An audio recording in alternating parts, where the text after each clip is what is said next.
Hey there, everyone, and to all of you joining us for the first time, welcome. This is Remarkist, a community of folks who like to watch their favorite television shows together, virtually, but as if they are in the same room, gathered around the same television. Tonight, we're watching Buffy the Vampire Slayer, the puppet show, a show that I was not, I'm reading this, a show that I was not an actor on, and I never actually watched.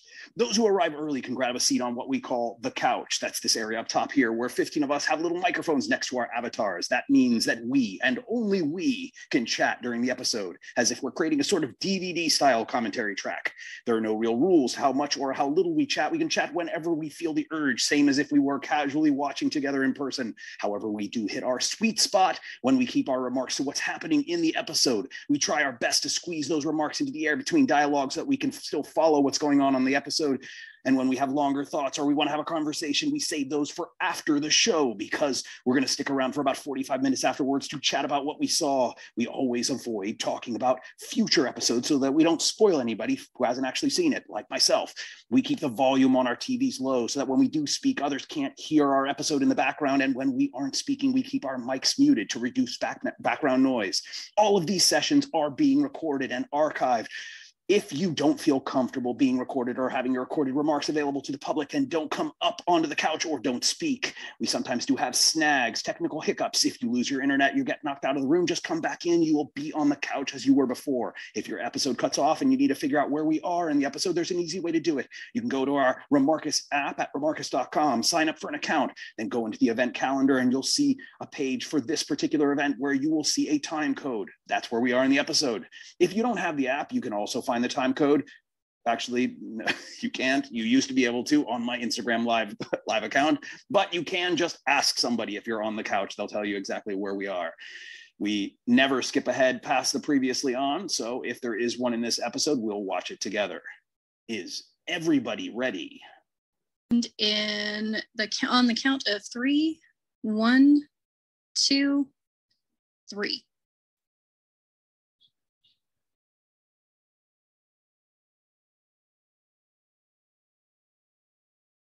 I mean, it's uncanny, the the voice. Yeah, you gotta got this guy down.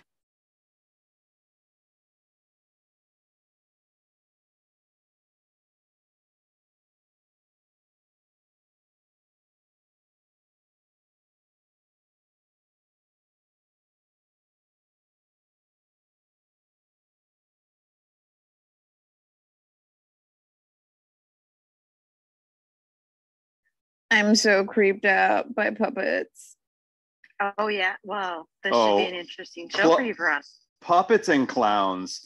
I'm sorry, but if there is no creepy clown in this series, I'm walking away. Oh my gosh, Cordelia needs to stick a plug in it.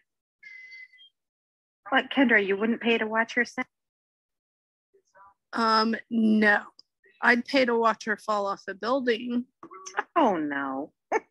I so dislike her. Every time I see her, I'm just like, ugh.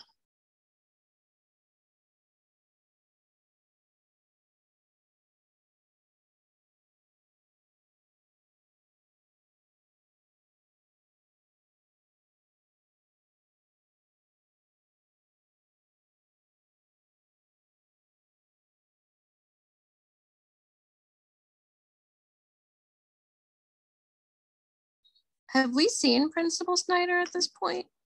No, he's introduced in this episode here. This is the first time. No, this is the first time since the last principal met a very gruesome end. A very savory end, we'll say. Unsavory.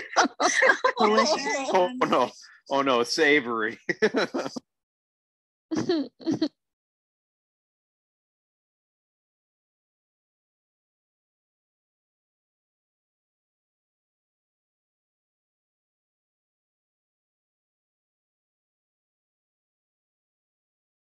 That's almost the same line as in Gilmore. This business we call show. They use that in that Gilmore Girls episode. Okay, I'm gonna just say it. That right there is or shall be a vampire at some point in this series. Period. The principal. Period. Quark? Take a look at that guy. That's That Quark. character is dying for some vampire makeup. Or demon makeup. I mean, he would make a good demon. Dude gets enough Quark makeup in his from other show. From Star Trek. Yeah, so Stacey Brian, John likes to make a list of who's going to be turned into a vampire before the end of the series. So he's just added to his list. He's got Cordelia, Giles, Xander, Willow, Snyder. I don't think Willow will be. I don't think Willow will be. Oh, I never Willow said wasn't? Willow. No, I never said Willow. No, Willow's going to be something cool. Right. This is all so funny. I mean, if it makes you feel better, he does play an evil wizard on Charmed for an episode. So, I mean, Quark does? come on. yeah, he does. I'm sorry, but that principal is going to be something like an imp or like some kind of demon, something. He's not natural. What, he can't just be like some little old human guy who's just a pain in their tushy. No, because at some point he'll be threatened by a vampire, and that guy's not going to get eaten by wolves or vampires or anything. That guy, he's strong. And the only way would be if he's something. He might be a human, but then he'd be like a wizard or something. Everything you said is so funny. You have no idea.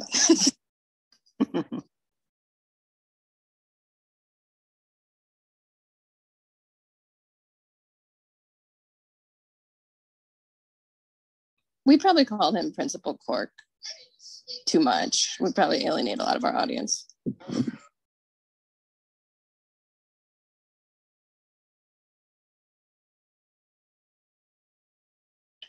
Ooh, creepy.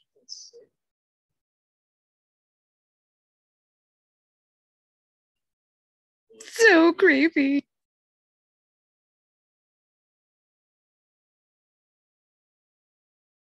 Yeah, ladies love ventriloquism. Yeah, it's totally creepy though. Creepy dolls are a pretty old horror trope. I mean, that's not like, we don't like Annabelle and all of that kind of new, that's not new. And this is not new. They're like, I want to say that like the 80s had some pretty big like ventriloquism horror things. I mean, oh wait, what am I talking about? Chucky. I was going to say. Yeah, Chucky. There we go. There's going to be some Chucky stuff going on in this episode.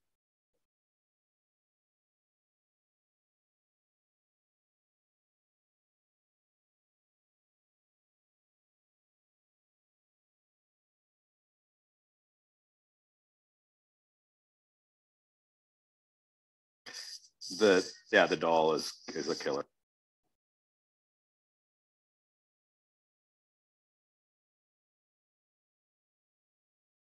Well, that's unsettling. Oh, that was cool.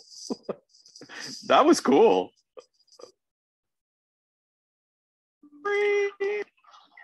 You just cracked me up, John. I'm still trying to process this savory, fluty comment you made. Disturbing.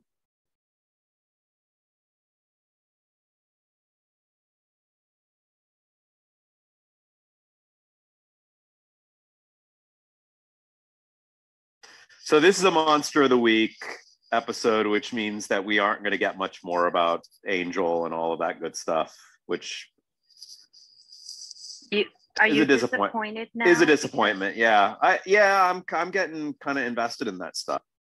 Well, that now that means Angel's more interesting. I'm probably gonna love this. I think because you will. I love Monsters of the Week. I would be disappointed if you didn't love this episode, Kendra. I mean, it would just break my heart a little. I love this episode, and I just think it's totally up your alley. I think this is one of the first ones of season 1 where we really, really liked it. Oh, Witch. I like Witch a lot. which is the third episode. Yeah, that one was fun. Yeah, both of those are strong. So prior to this episode, just so you guys know why you might not see Angel for 6 episodes. He was not interested in Angel. He thought he was very vapid. Then episode 7 came along and Angel became very interesting. So that's all you missed in regards to Angel in the past. But I always miss Angel when he's not around. I had no idea that Angel was a vampire, and Brian spoiled it for me right before we watched it. Oh, I think a lot of people here were kind of spoiled because of the fact that he had his own show. So people knew that he was somebody important at least. I think it's hard not to like guess that he's something supernatural. I mean, the way they intro him is pretty. I did like your off the cuff comment that he could have been a rogue watcher or something. You kind of threw that out there one of the episodes. Oh my gosh, this dummy is a pervert. Yes, he is. Most of the dummies are.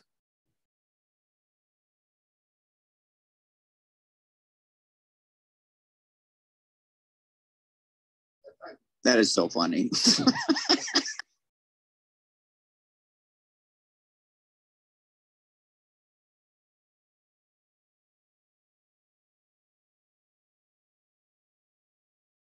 I would have loved to go to a high school like that. It would have been so fun. I gotta be honest. This new principal, he seems like he could take on the master and win. Yeah, he's almost as creepy. Not just creepy. He's not just creepy. He seems powerful. He seems At least he's like, not sweeping it under the rug, you know. He's like, oh, all these things are happening.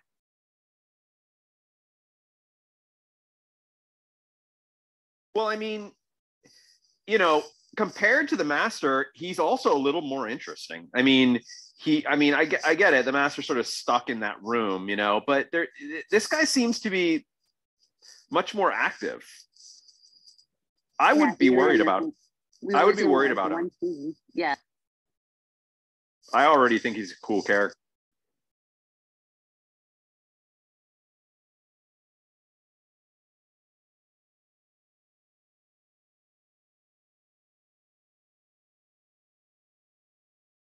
Yikes.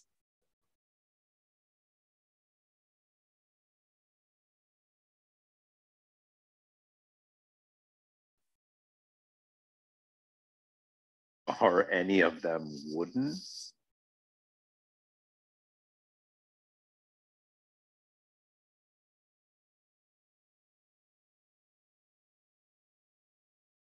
What is on Xander's shirt? It kind of looks like a blue gorilla or a hippo. Not quite sure. I know those two are nothing alike, but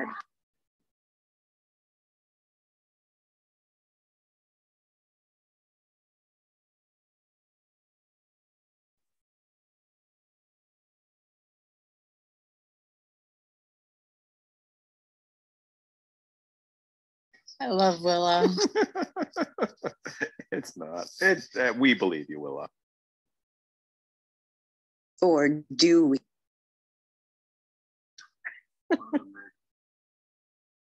X-Files theme plays.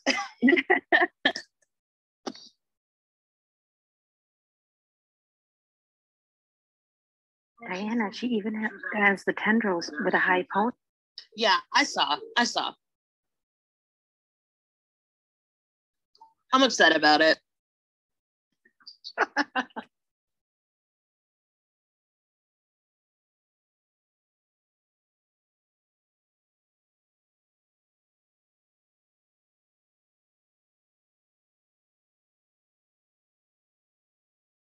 Cordelia.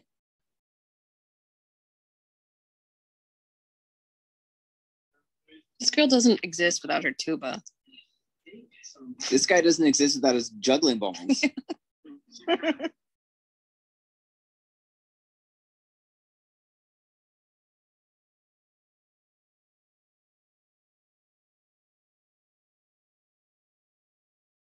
Kendra, Xander has the same dream as you. Maybe that's why I like him so much. Oh, caught.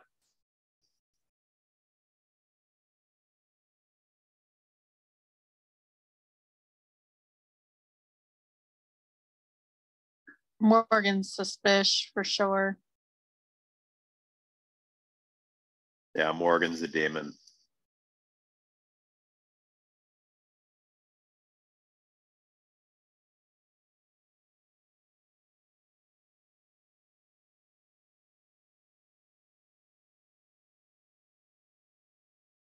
Oh, maybe he has a deal with a demon.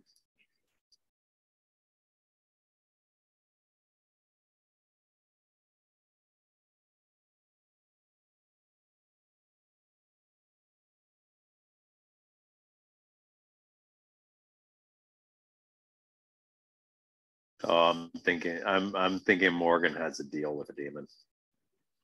Yeah, I think so.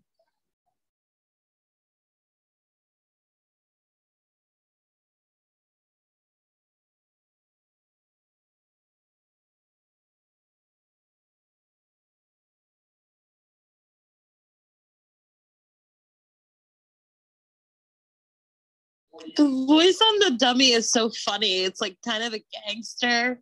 Yeah. Sure. Well, I mean, that is completely based on Chucky, because Chucky also was a gangster. Like, he had a gangster voice, and I think that's inspired by that. It seems like that would have been the obvious choice. It shouldn't surprise anyone that I've never seen the Chucky movies. Oh, really? I haven't Well, I mean, either. Oh, yeah, no. I avoided those like the plague, which is a joke we can't use anymore. But It's actually I love the Chuck movies. They're hilarious. They're not scary. It's really funny. Yeah, I've avoided them too, Diana. I won't watch them either. I'm not a horror fan. yeah, the very idea I can't even get comfortable with. But this dummy is so clearly inspired by Chucky. Like the voice, everything has got like a Chucky vibe to it.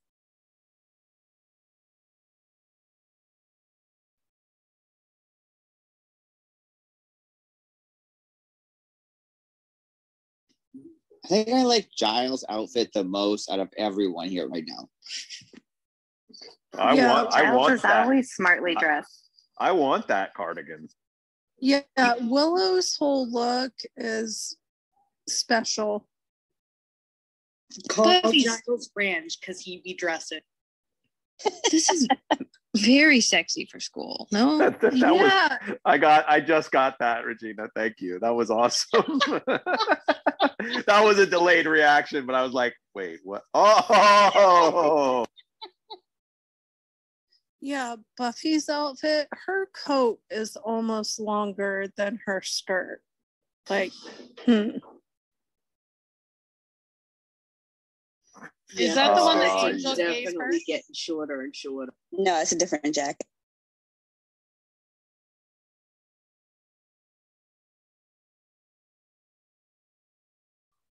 Did Angel give her his leather jacket, not the satiny silk? Yeah, but it was the leather jacket that doesn't fit her, remember? This one Oh naturally yeah, fits. way too big.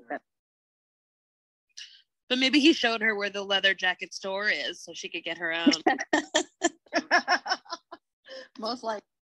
I have 2 leather jackets exactly like hers from the 90s, and I still have them.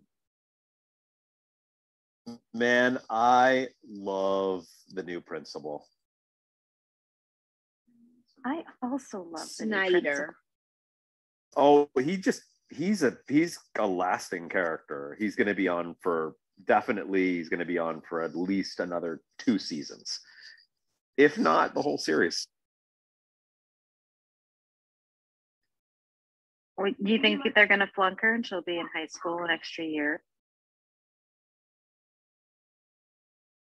Oh, that's right. But that doesn't mean that. I mean, if he's some sort of a demon, then see, now the voice has gotten a little less gangster.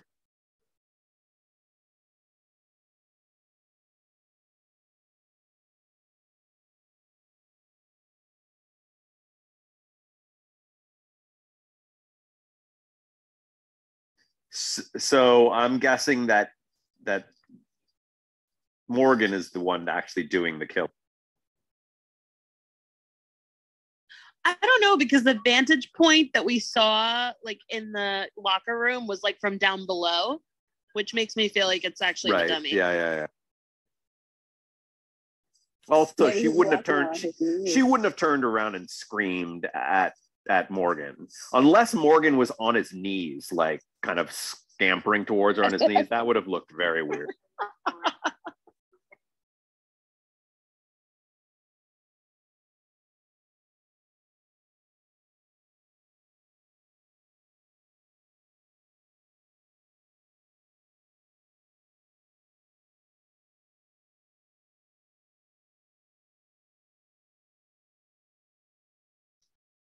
You're not Lorelai, Joyce.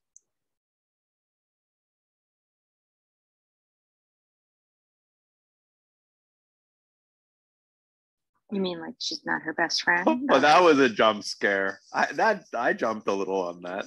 Was I the only one? Yes. Yeah, Okay. she was trying to be her really, Lorelai. I didn't really jump that. I might have a little bit. I'm actually looking away because I'm so creeped out. You can open your eyes again. Well, he's running around. That's right.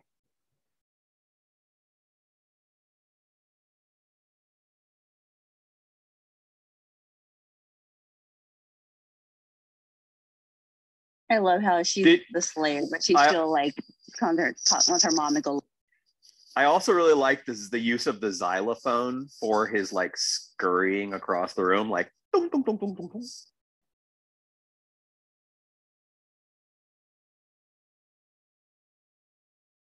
Oh, her window's open.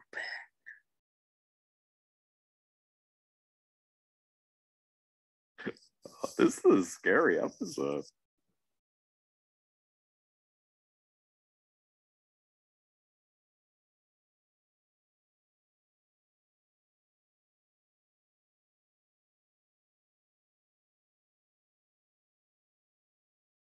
I love that they added the tuba girls, clearly to make fun of all of these talent show people. Yeah. Like the tuba background music? Yeah.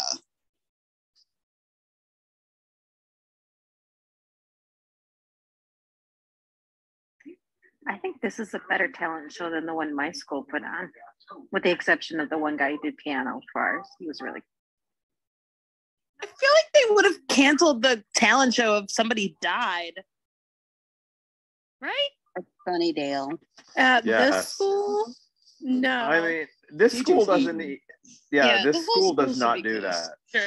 The school doesn't. We haven't even seen one of those, like gym scenes where everyone gets together and they like talk about something horrible that just happened. This school doesn't care about that stuff. Well, They've been having it every day. They had counseling sessions at the end of the witch episode. I think that was that one, wasn't it? Teacher's pet. It was teacher's pet when the teacher's pet. My memory's going already. Mondays.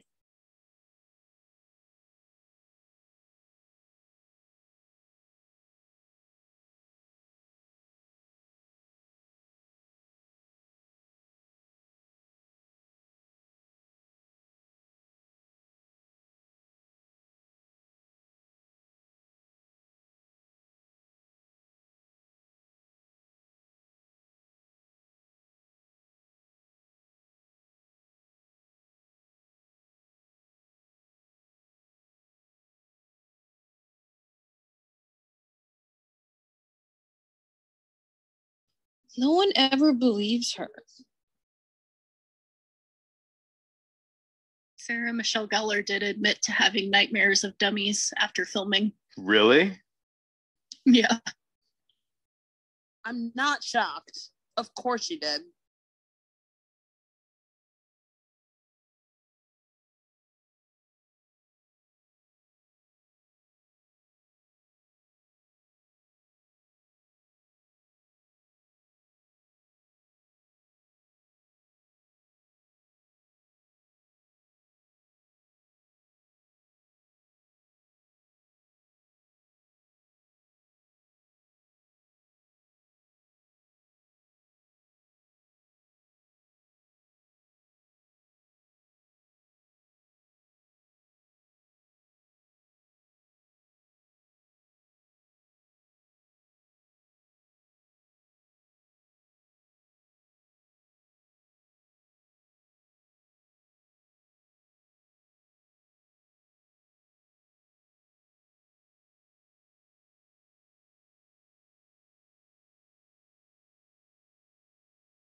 Oh, my episode just skipped forward. Did anybody else's?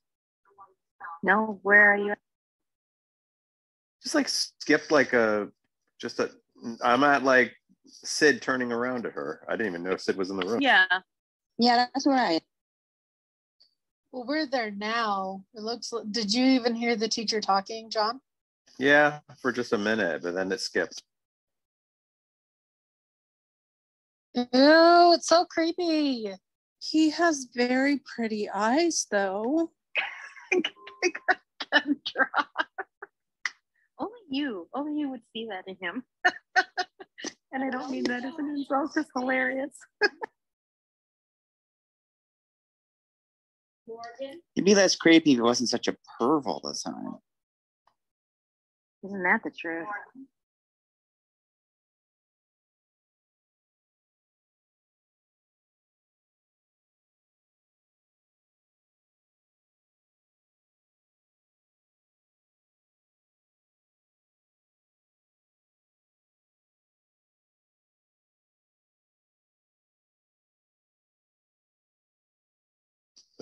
I think this is the scariest episode yet.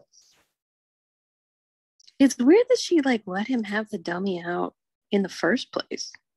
Agree. Like what?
Oh, Xander.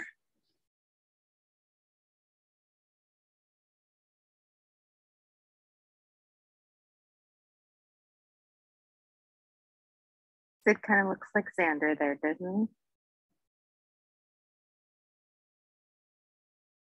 I've never noticed that before, but now I can't unsee it.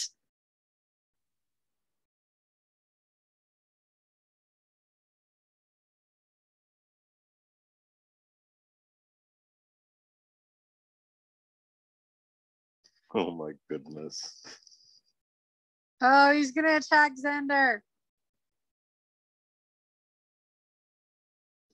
Never been so scared in my life. I'm so scared. I'm just expecting Sid to just bite off Xander's ear. For real, this is terrifying. Red rum. Yes.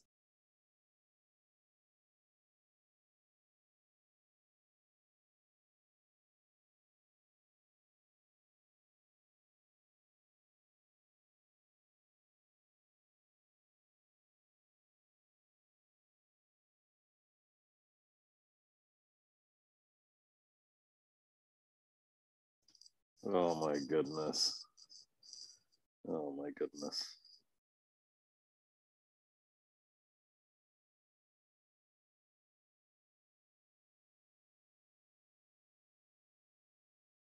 I love that lingering shot on him.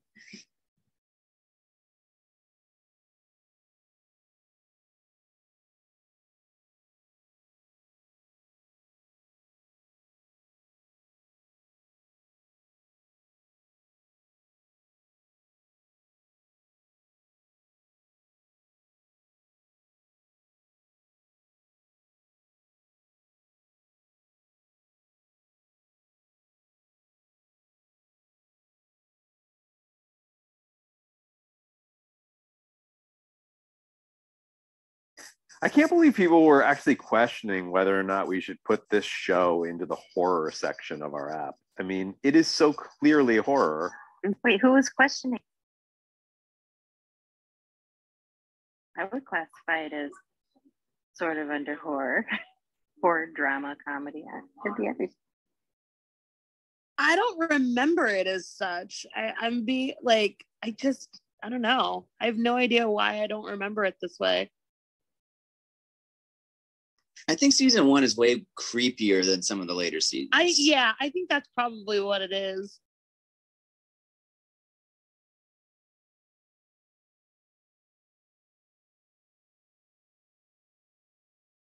Well, now I have it classified under 3. I have it under horror, adventure, and superhero.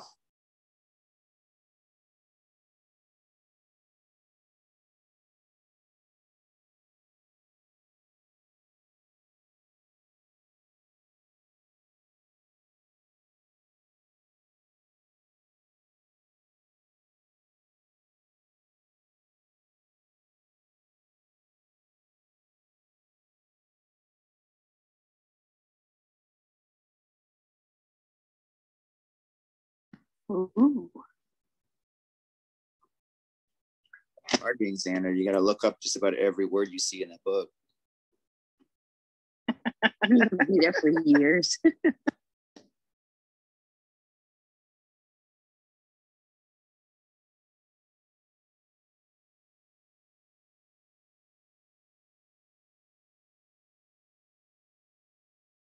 It's not a mouse.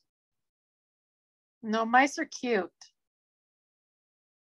Kendra, I'm so glad you said that, because watching it from the beginning and watching it again now, I'm like, what's with the standing on the table or looking around on the ground? They must think he's scurrying around on the ground like a little spider. You know how creepy that would be to see a little doll doing that? Oh my God. Very, I would say, very creepy.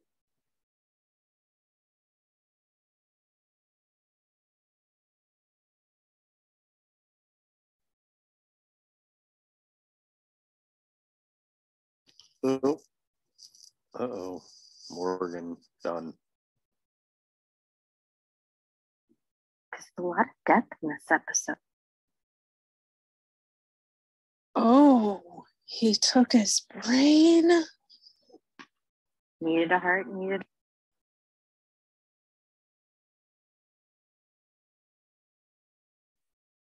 Well, my guess with Morgan, I guess, was wrong.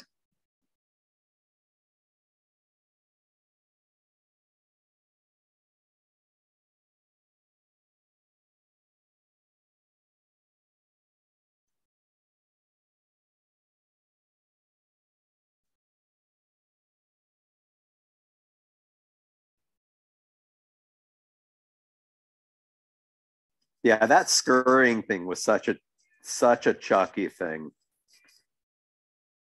It's still very effective. It is, yeah.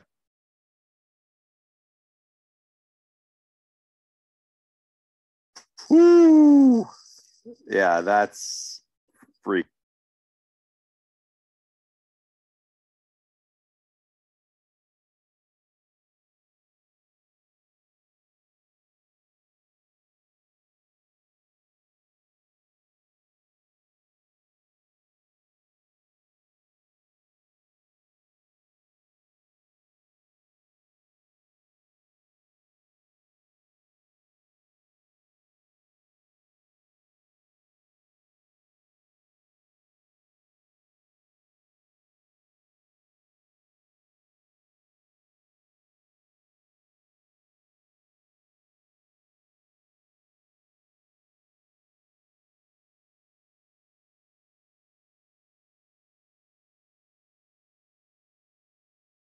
Wait, what?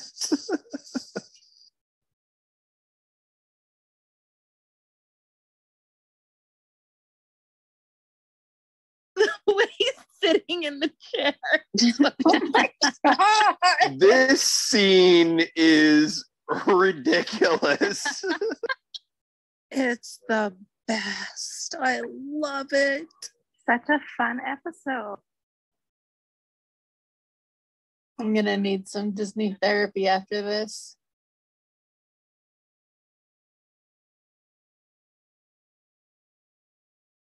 Don't watch Pinocchio.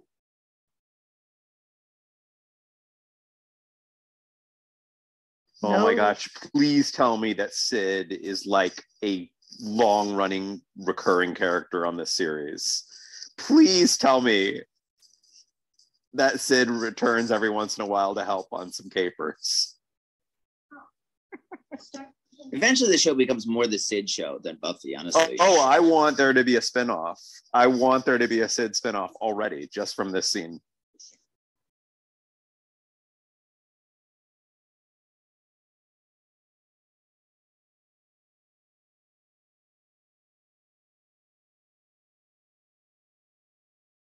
Oh my goodness. That was amazing. That was amazing and completely subverted my expectations in every way, shape, and form.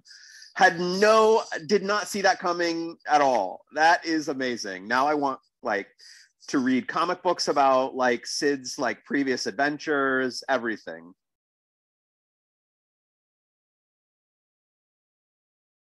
Sid should be the Watcher. Oh my god, I want to do some Sid fan fiction now.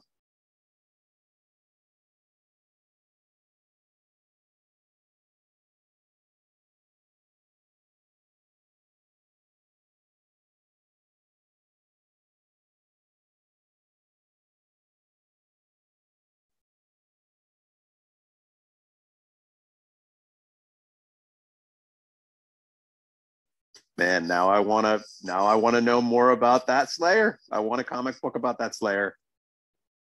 I'm going to do some fan fiction about that Slayer. I love how they drop little pieces of back history in this show every so.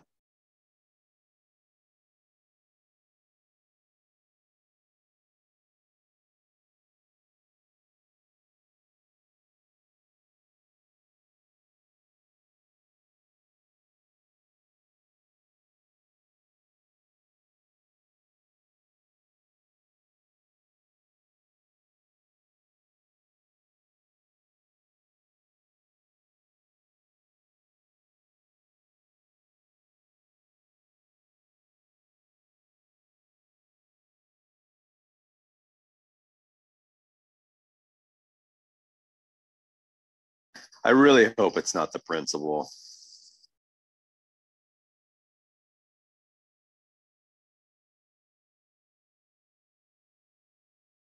Their revving, their rev up speech was just rousing. Everybody's all excited now.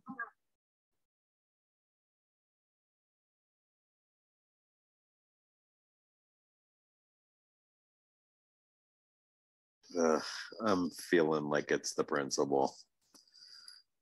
Well, you were predicting he could be a demon. Maybe it's the tuba player. Well, only because I want that principal to be a big character for a long time, and if he's the demon, then then they have to fight him and destroy him in this episode.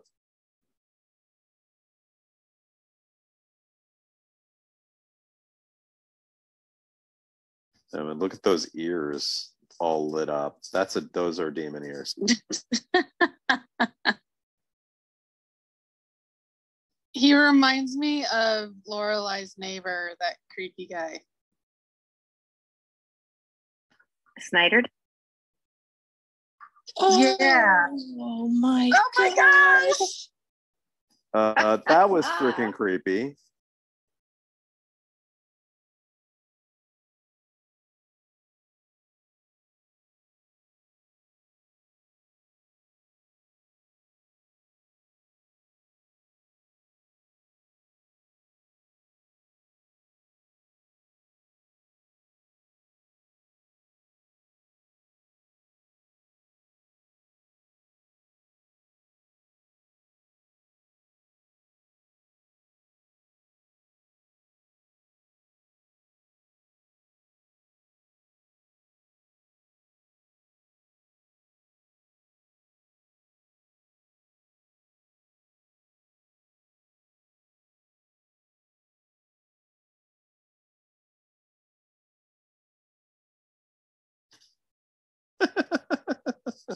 Oh, it's gonna be Willow. Oh, Willow. Yes. Aren't you glad Xander's safe though? I am. Or- I I love really, Xander. I wouldn't care at all at this point if Xander was. I don't have much love for Xander. Why are you booing John? He's right. He's right. I just mean that Xander's too dumb to be the victim here. Giles is the smartest person around. Oh yeah. Oh yeah, that's right.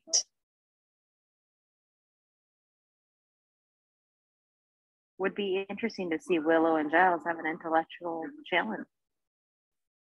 Yes. Never trust the magician. Oh, it's ever. the magician. No. The magician. This episode's done a really good job of like hiding things. Putting like that principal is a great red herring. They did. They must have like learned from their past mistakes with the mantis With the one. mantis one, yes. That one was just predictable. Way too obvious.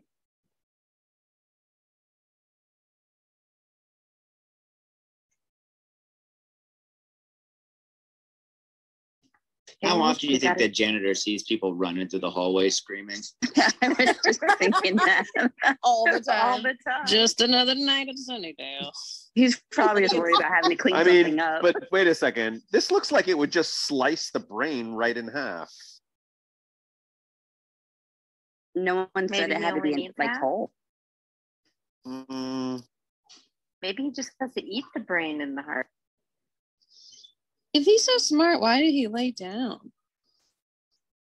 He trusts his students too much.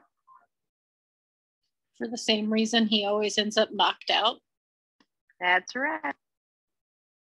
Wait, so Snyder was right about the students? I think so. Oh no! Look who saved the day.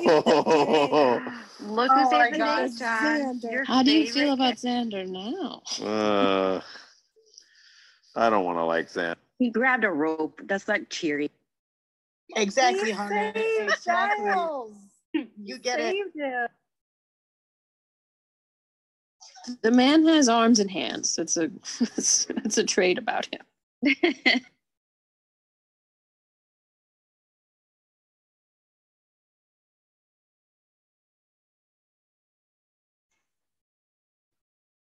Ew.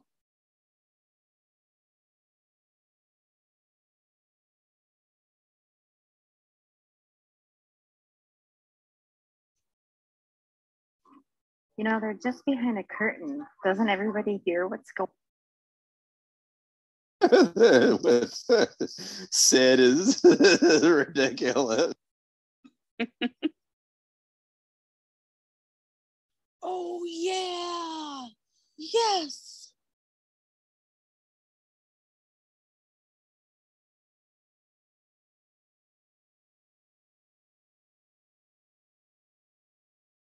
Giles is making sure his head's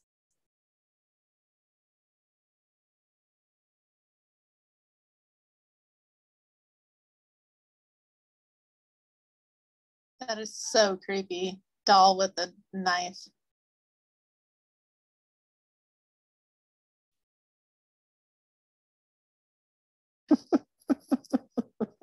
Oh god, this is so freaking funny and weird.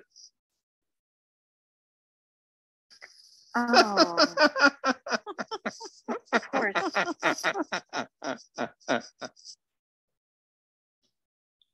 Does one of them just like get to keep him?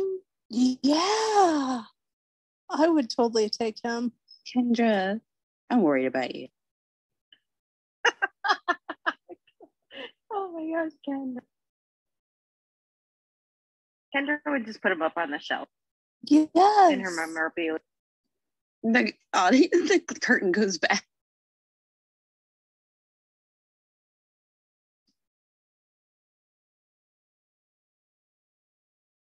This is what Snyder gets for making them be in the talent show. Oh, his last line was amazing. Oh, wait.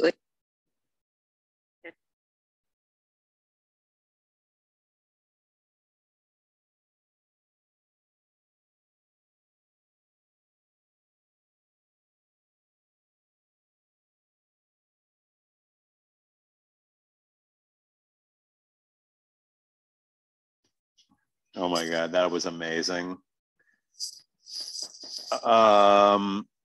That episode was towering. You could see why it's my favorite episode, right? Yeah. Oh my goodness, that episode was good. That episode was so good. Wait, Willow runs off. What do you mean Willow runs off? I didn't. Still going into the No, I did. No, I did, and then it ended. I just saw it was the Oedipus thing, but it just like ended all of a sudden. I think you're just skipping ahead a little bit. That's I bet. Yeah, I bet definitely. Hulu or Prime just stopped it on its own because it goes all the way to where it says mutant enemy. But yes, That's too bad. That's like one of the episodes I would revisit even if I don't watch all of season 1 ever again. yeah, it's a great episode. So clarify, little clarity. Sid, like killing this demon, like was going to end it all because it was the last of these demons that he was hunting. Yeah, and it lifts his curse. It lifts his curse, and then what? Yeah, so he's killed 6 of them, and he's got to kill the 7th, and he's been working on killing them for how long? 90 years. 90 years, right? Because in the 30s, he's been a dummy the whole time, right? Or 60 years or whatever. Yeah. He's been a dummy the whole time. I mean, that is just brilliant. And it was so weird and creative and interesting. And it has like suddenly expanded this whole universe in a way that like maybe like like the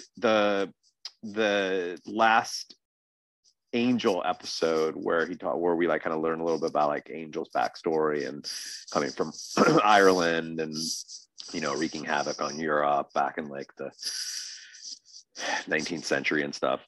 That was also on par with that, but this just like opened it up because then it just like, wow, like it's not just vampires, like there's also like a whole other, there's all this other mythology dealing with demons in general, and there are other like, there are other heroes out there that are doing things that try to hunt them down and kill them. Yeah, well, yeah, or just like different, just creates this like whole like classification system of different types of people out there in this like larger, almost seems like larger war, or at least tension between humanity and this like supernatural pantheon. Yeah, outside of Sunnydale. Yeah, outside of Sunnydale, that's like that deals with like demons, different types of demons, and then like the show begins with just this conceit as like, oh, there's like all this evil, and then you just have like just this one type of thing, a slayer that like is really all we've got against all of it, but you're starting to like understand that like it's like way more complicated than that. There's like this mythology and all of these different types of monsters, they're kind of like woven into a much older history with humanity that would obviously have other heroes and allies that are a part of that battle between humanity and these like forces. I mean, look like that last episode, which I didn't really like that last episode, but even that one, it kind of begins in like in Middle Ages Italy, with this like Moloch demon, and you kind of understand that like like putting the demon into a book, so they're like even that itself like kind of paints these like monks of that time as sort of like part of that broader war between demons and humans. It's cool. Yeah. And also just like the ridiculousness of it being a ventriloquist dummy, which I I'd say the first half of the episode, or at least until that moment when we kind of reveal all of that, you thought that was the demon? Well, I at least sort of thought that the writing was just kind of lifting the creepy doll horror trope, which was of course very well known because of the Chucky franchise. So there were all these like Chucky type things that you were seeing and whatnot, and just I think just a lot of the tropes that you get from doll horror, right? Which is like doll in a closet, it like holding a knife. Doll stuffed in a closet, light turning on, doll is in a strange place that you didn't notice they were in because the light was off. We just lost you for a second, John. Sorry. Yeah, I was saying like doll in a closet, or doll like, in some dark place that when the light comes on, like suddenly you see it, like, doll, scurrying across the room.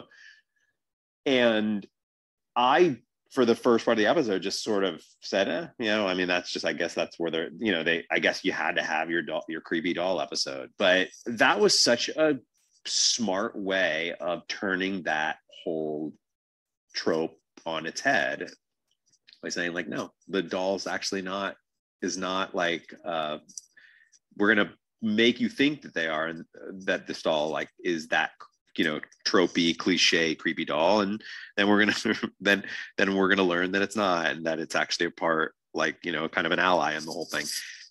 And it also then suddenly made sense, like why he's got that like mobster voice, which until that time. Yeah, exactly. He's from the 30s, right? And his pervy attitude. Yeah, exactly. He's like from a different time, like, different social norms, like. It's really cool, but like Chucky does have that same voice. So until that moment, you just sort of you just accept it as like, yeah, that's that they're doing it because like we're all familiar with that with the Chucky movies. And then like you start putting it together, and it's like, wow, that's really smart. And I'm serious, like I would love some Sid fan fiction. My goodness, there's got to be some out there that is Sid in like the 50s, like stalking one of the demons and successful killing him. The hot Slayer that he met in the 30s, like that one. Oh, for sure, I want for sure I want fan fiction about other Slayers. Like I get that this is Buffy the Vampire Slayer and it's all about Buffy, but that mythos, it has other Slayers, other Slayers like that go back, that have to have gone back like thousands of years. I want to meet the Slayer during the Roman Empire. Or one of the Slayers during the Roman Empire, I want to meet a Victorian Slayer. I want to meet, a Renaissance Slayer, I'm like, to me, that's cool. That's really world building. I just want to let everybody know down below, if you want to come up and join us to talk, and any of you have never seen this before, if you have things you want to say about this and join us up here, feel free to raise your hand. We'll let you up. And yep. Hey, Brian, do you happen to know, is there fan fiction on Sid out there? Have you dived that deep into the world to know if that exists for John? To know if there's fan fiction out there of Sid? Yeah. Yeah, I mean, I think there's even a comic book with him in it. I don't know anything about it. Oh my goodness. Yes. Yes. Oh, Googling right now. So Kendra, MJ, newbies to the show, Regina, Nancy, do you guys, I know Kendra likes this episode. I knew it was from the beginning of the watch. I knew she was going to like this episode, but how about everybody? What do y'all? Yeah. While John Googles the comic books. I know for me, I definitely enjoyed this episode a lot better than the previous one. and the one before, hold on. Well, I Not wrote the about one You Jane was the but- previous one, and Angel was Yeah. the one before that. So Okay, so that- yeah, Angel's still kind of at my top of the list, is one of my favorites. But I really did enjoy this one. I think it was a step up from I Robot You Jane. I couldn't really get into that one. I could rewatch it again if need be, but definitely one of the ones that I could probably skip. But this one, I think this one did a really great job of subverting expectations, and like you think it's gonna go one way, and then it doesn't, and it keeps you on your toes, and it was just so well done.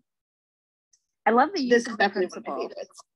I love that you guys all thought the principal was going to be the bad guy. Those of you who had not seen it. I did. So they used them really well. You didn't. I mean, I kind of did. Like, I did sort of like late in before we review. I mean, once yeah. I mean, I think I was sort of a little nervous that it was going to be the You principal. didn't want it to be him, but then you started thinking it might. I started thinking maybe it might be. I really should have given the writing way more credit, because especially at that point, because at that point we didn't have Sid anymore as like a possible suspect, because it was very clear he wasn't. And so I should have given the writing more credit, given how well they did that whole thing with Sid, that they weren't going to just suddenly make the most obvious person in the room, because he was the most obvious person in the room, really.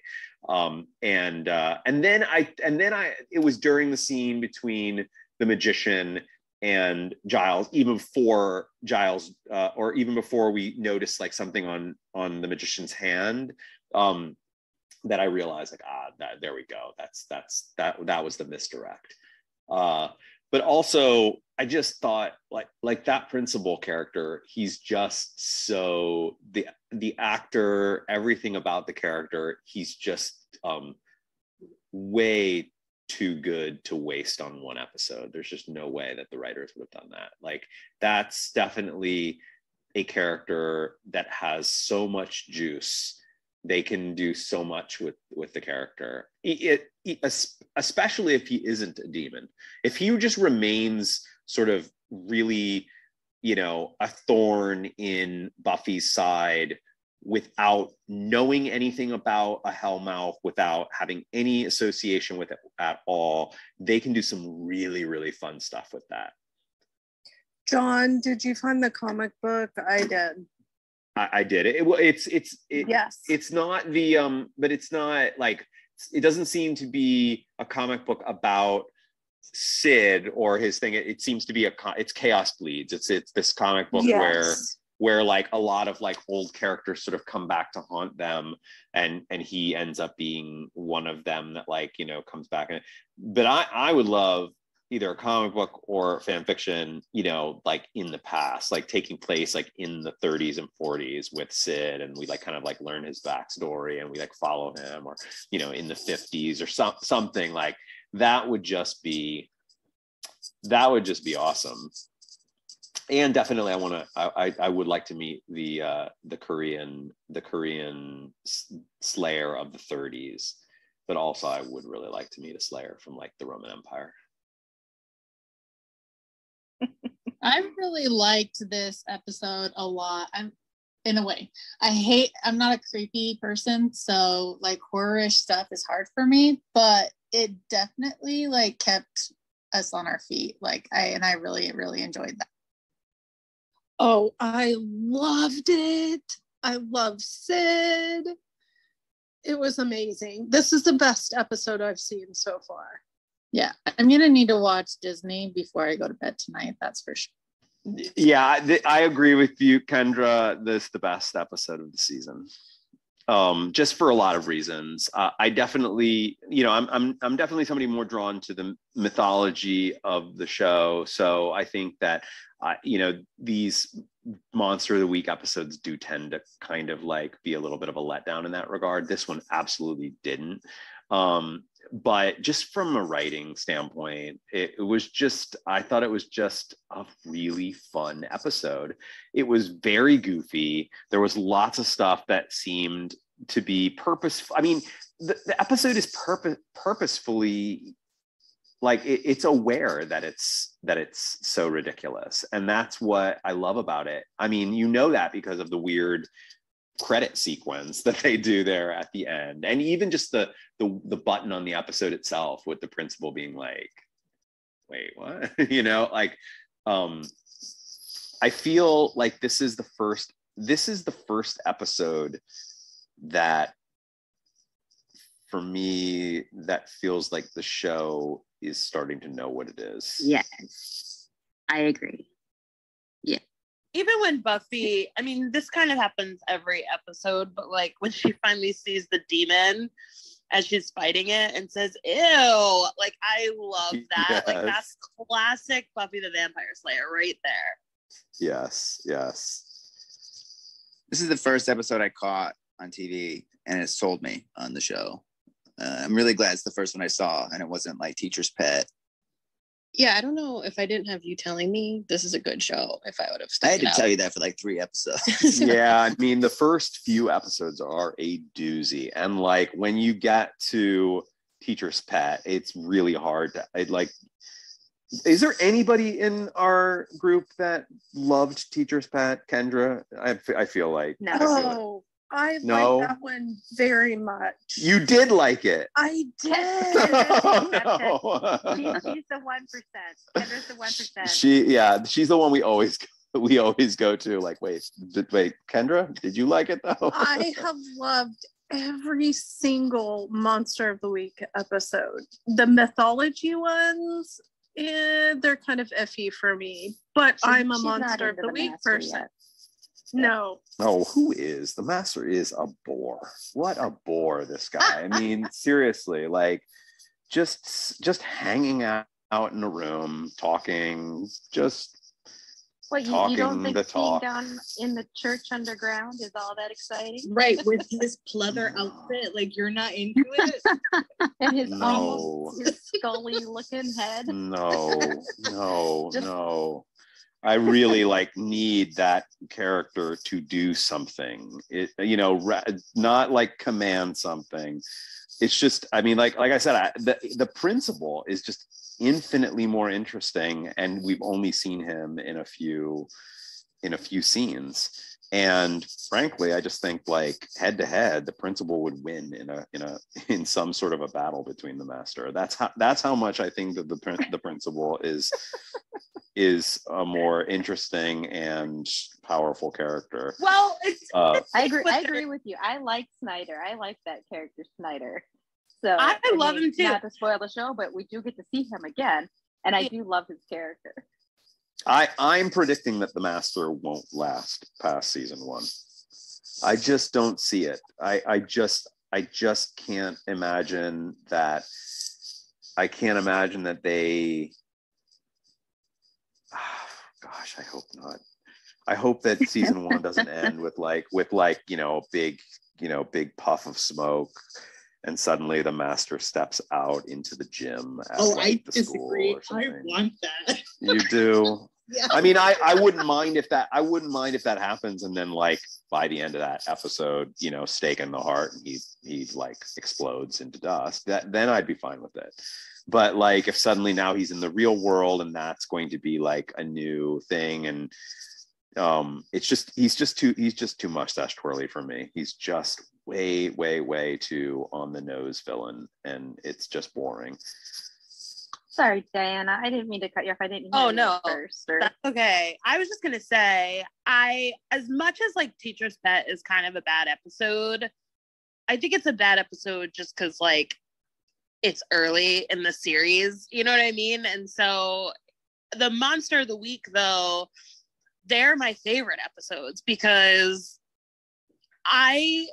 we know the plot of the show. Like, we know she's the vampire slayer, so we're going to see some vampires, and it's like such an obvious enemy. Like, there are vampires, I slay them. Like, but the Monster of the Week episodes are all hiding in plain sight monsters. Like, they're all around them, in a way that the vampires are not. The vampires kind of are, but like you know that there's something up pretty quickly. The vampires all jump out of a hole, you know? Yeah, and like she knows what to do. And I will say, like, the thing that this show is so outside of my typical genres that I liked now, that I liked then, that I like now. And the reason I kept coming back was because they set up this enormous, rich theology, like, you know, backstory for everything. Like nothing comes out of nowhere.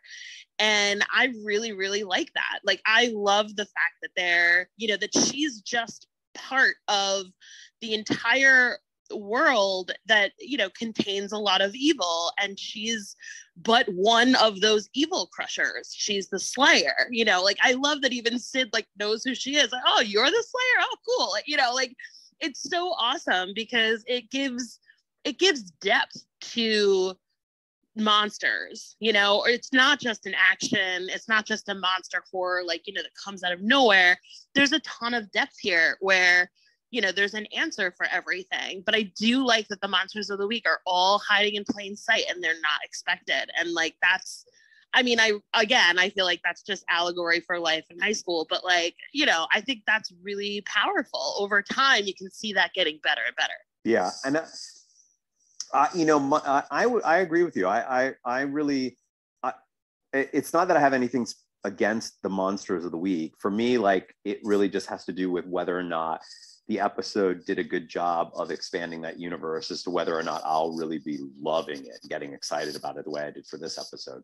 For me, the biggest problem with Teacher's Pet is the same problem that I had with Don't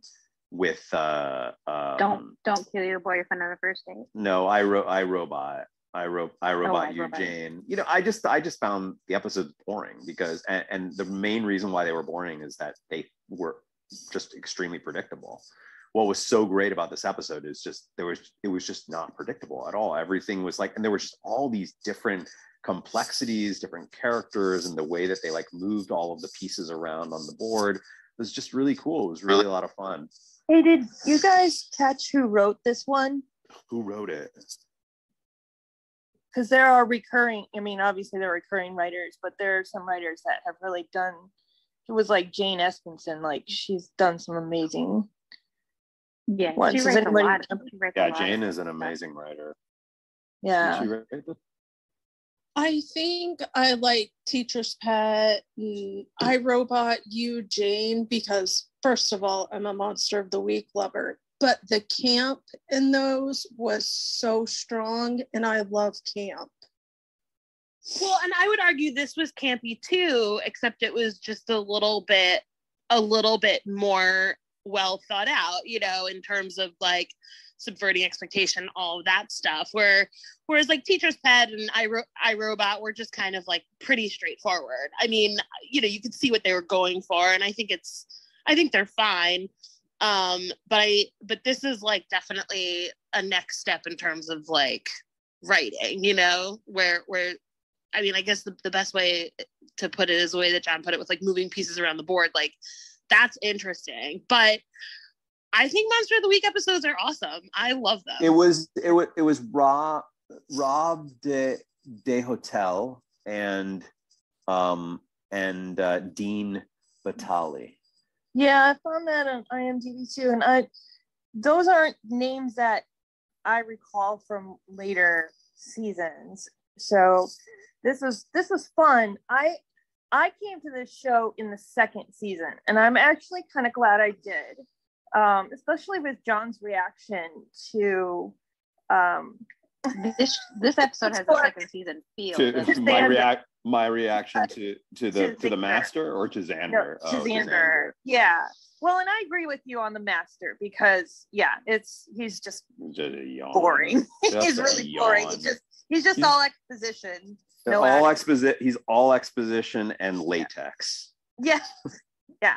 So I came to this the second season because I went to college in the fall of '98, and came into a group of friends who were already into the show.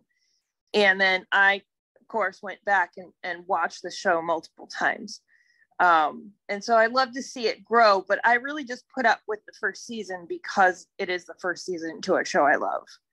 And it I gives just it gives a little backstory here and there. You get yeah, some it gives a tidbits little of stuff. backstory, certainly. Yeah, absolutely. But not, it probably wouldn't have been, oh, let me keep watching this amazing show. So I'm actually glad that I found it after it had found its legs. So here's the episodes that he has worked on. And it's actually a writer, it's a team. So Rob De Hotel and Dean Batali are writing partners, which is like a common thing in Hollywood. They're kind of considered like a singular writing unit. And they did the Puppet Show. They also did Never Kill a Boy on the First Date, which I wasn't that crazy about that episode. They did an episode that's called Dark Age, the Dark Age, and another one called Phases, and another one called Killed by Death, and another one called Sacrifice. So they didn't do many. That's only 6 episodes of the entire series. I kind of like all those episodes though. So and I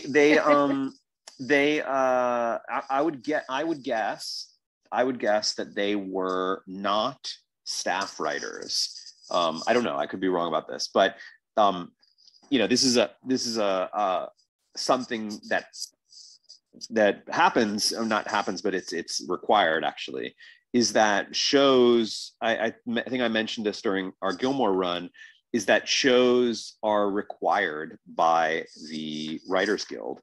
They're required to have at least, I believe, 1, maybe 2 episode written by someone who is not on the writing staff. So they are required by the Guild to actually bring in an outside writer to write an episode, or maybe it's 2 episodes of the show. I don't know if that rule still applies, or if it applies to like shows like a Marvelous Mrs. Maisel or something that's like on streaming now, but it was the case back at this time, especially for network shows. It was required, and it was like the idea was you had to like give people writers outside of your staff the opportunity to to contribute to the show, to the creativity of the show. So there were a lot of shows that would have these like episodes that seemed like, that's kind of feels a little different, or a writer that you were like, gosh, I've never seen that writer's name ever. That was usually that particular season's writer that they brought on to write that one particular episode. I don't know if these guys are that, but the fact they only have 6 episodes in the entire series tells me that they weren't staff writers, because staff writers probably would have, they would have probably had more episodes than that if they were staff writers. This reminds me of Killed by Death. I feel like it's a similar feel, a similar vibe to Killed by Death. A lot of misdirects and like, don't know what's going on. No spoilers. No spoilers. No spoilers. That's all. It feels like it. That's the only spoiler. It feels like this one. Only a few of us know what you mean, though. That's they're all like, don't go looking that up, guys. Kendra, stay away from that. Kendra, don't do it. wait for us. So, Stacey and Brian, we do plan to watch season 2 eventually, not long from now. Probably, a month after this ends, John, do we start season 2? I don't remember. I think in March. Yeah, and about few weeks later. So, can't wait. Season 2's writing, like the whole arc, I feel like is fantastic. Yeah. Season 2 felt like a much better It's story. when the show starts to really take off, I think. And that's what we've been telling all these guys. Like, Hunter had a really great way to introduce the show in episode 1, which she was talking about how season 1's like a preamble to everything else that comes after. It's a prologue. It's a prologue. Sorry. To a really great book. Yeah. Wrong word. I got the wrong word in my head. But yeah, you're like describing it as prologue, that it's just like sets it up for everything else to come. And I agree with that. But I do really, this episode is my favorite of season 1. I looked forward to this one for weeks now. I really like the season finale too. I'm not going to talk about it. I think the season finale is really good as well. I agree with that. Well, I will see you guys on Thursday then. Y'all have a good one. Bye, Jody. Thanks for hanging. Nightmare. Bye. I actually kind of had a feeling that was the case. Never forget the harvest, guys. Yeah, right.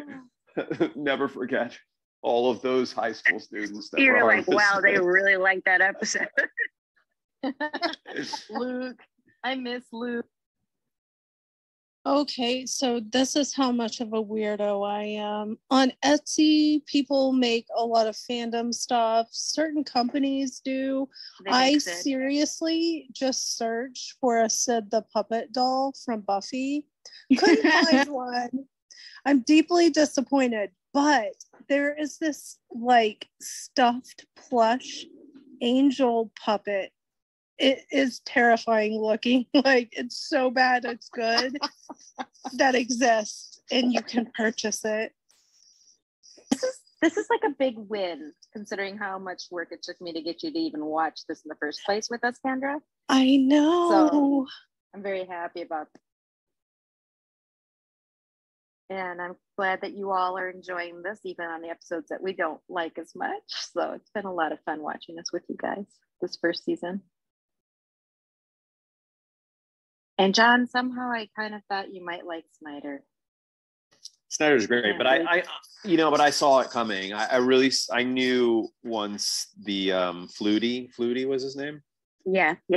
Yeah, I knew once he was gone that it was that the next principal was going to end up being something important, and I can just feel that he's going to be an important character in the show. He's going to be like. I have a feeling that character is like as well. I'll say it like this: the actor who plays Snyder has been at a convention signing autographs. For Buffy? Okay. And the actor who played Flutie probably not.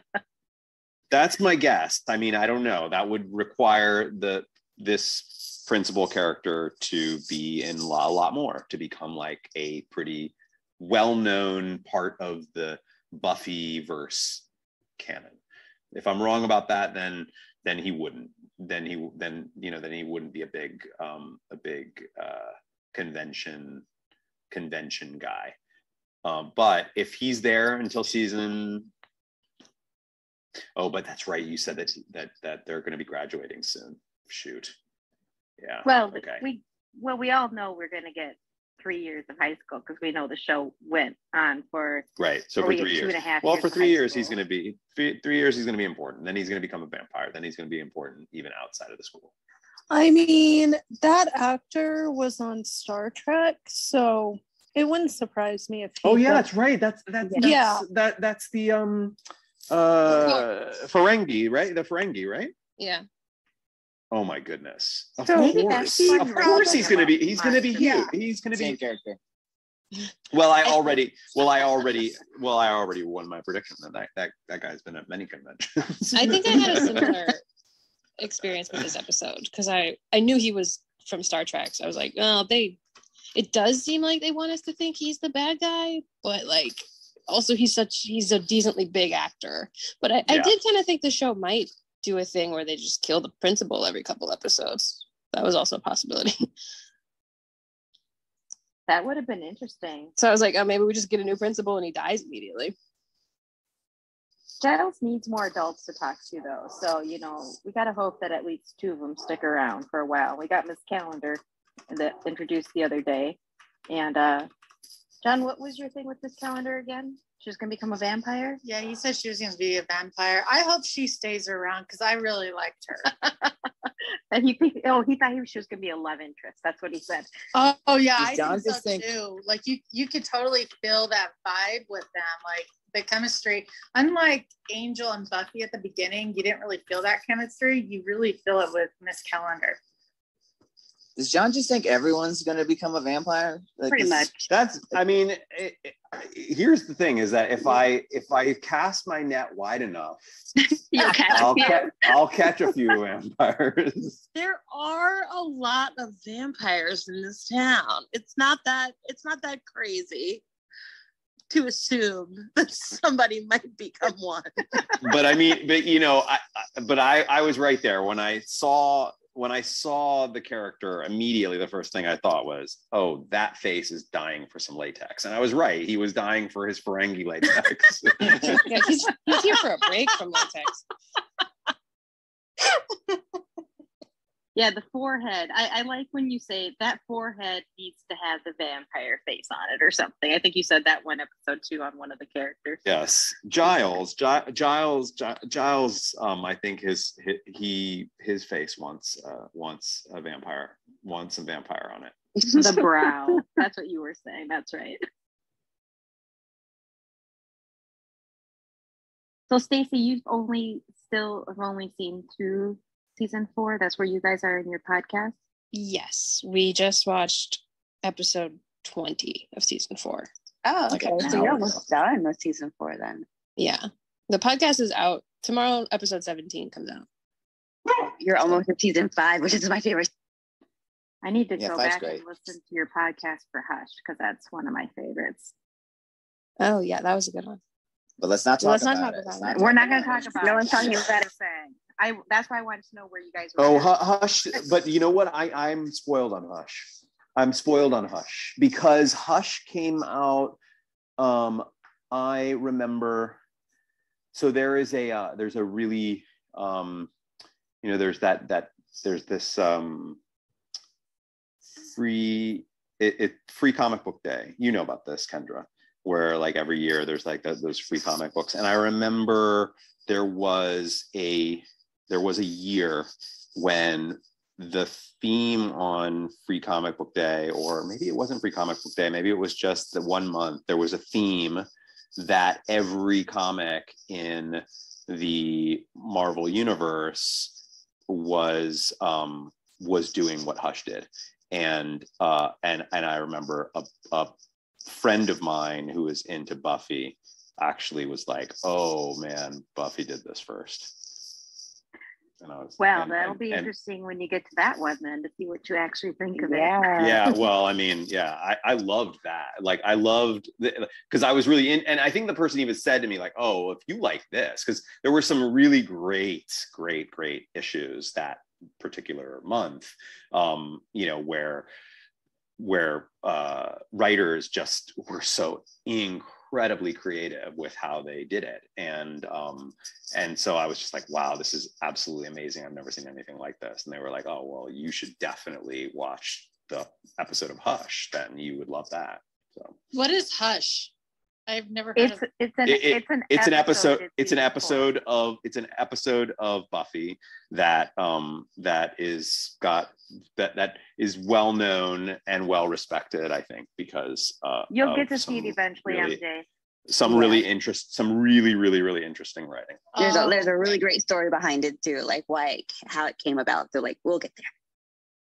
I'm excited. I thought I was missing out on something, so I had to ask. I love it. The movie, The New Mutants, we watched. Oh yeah, I love that movie. I thought it was fun.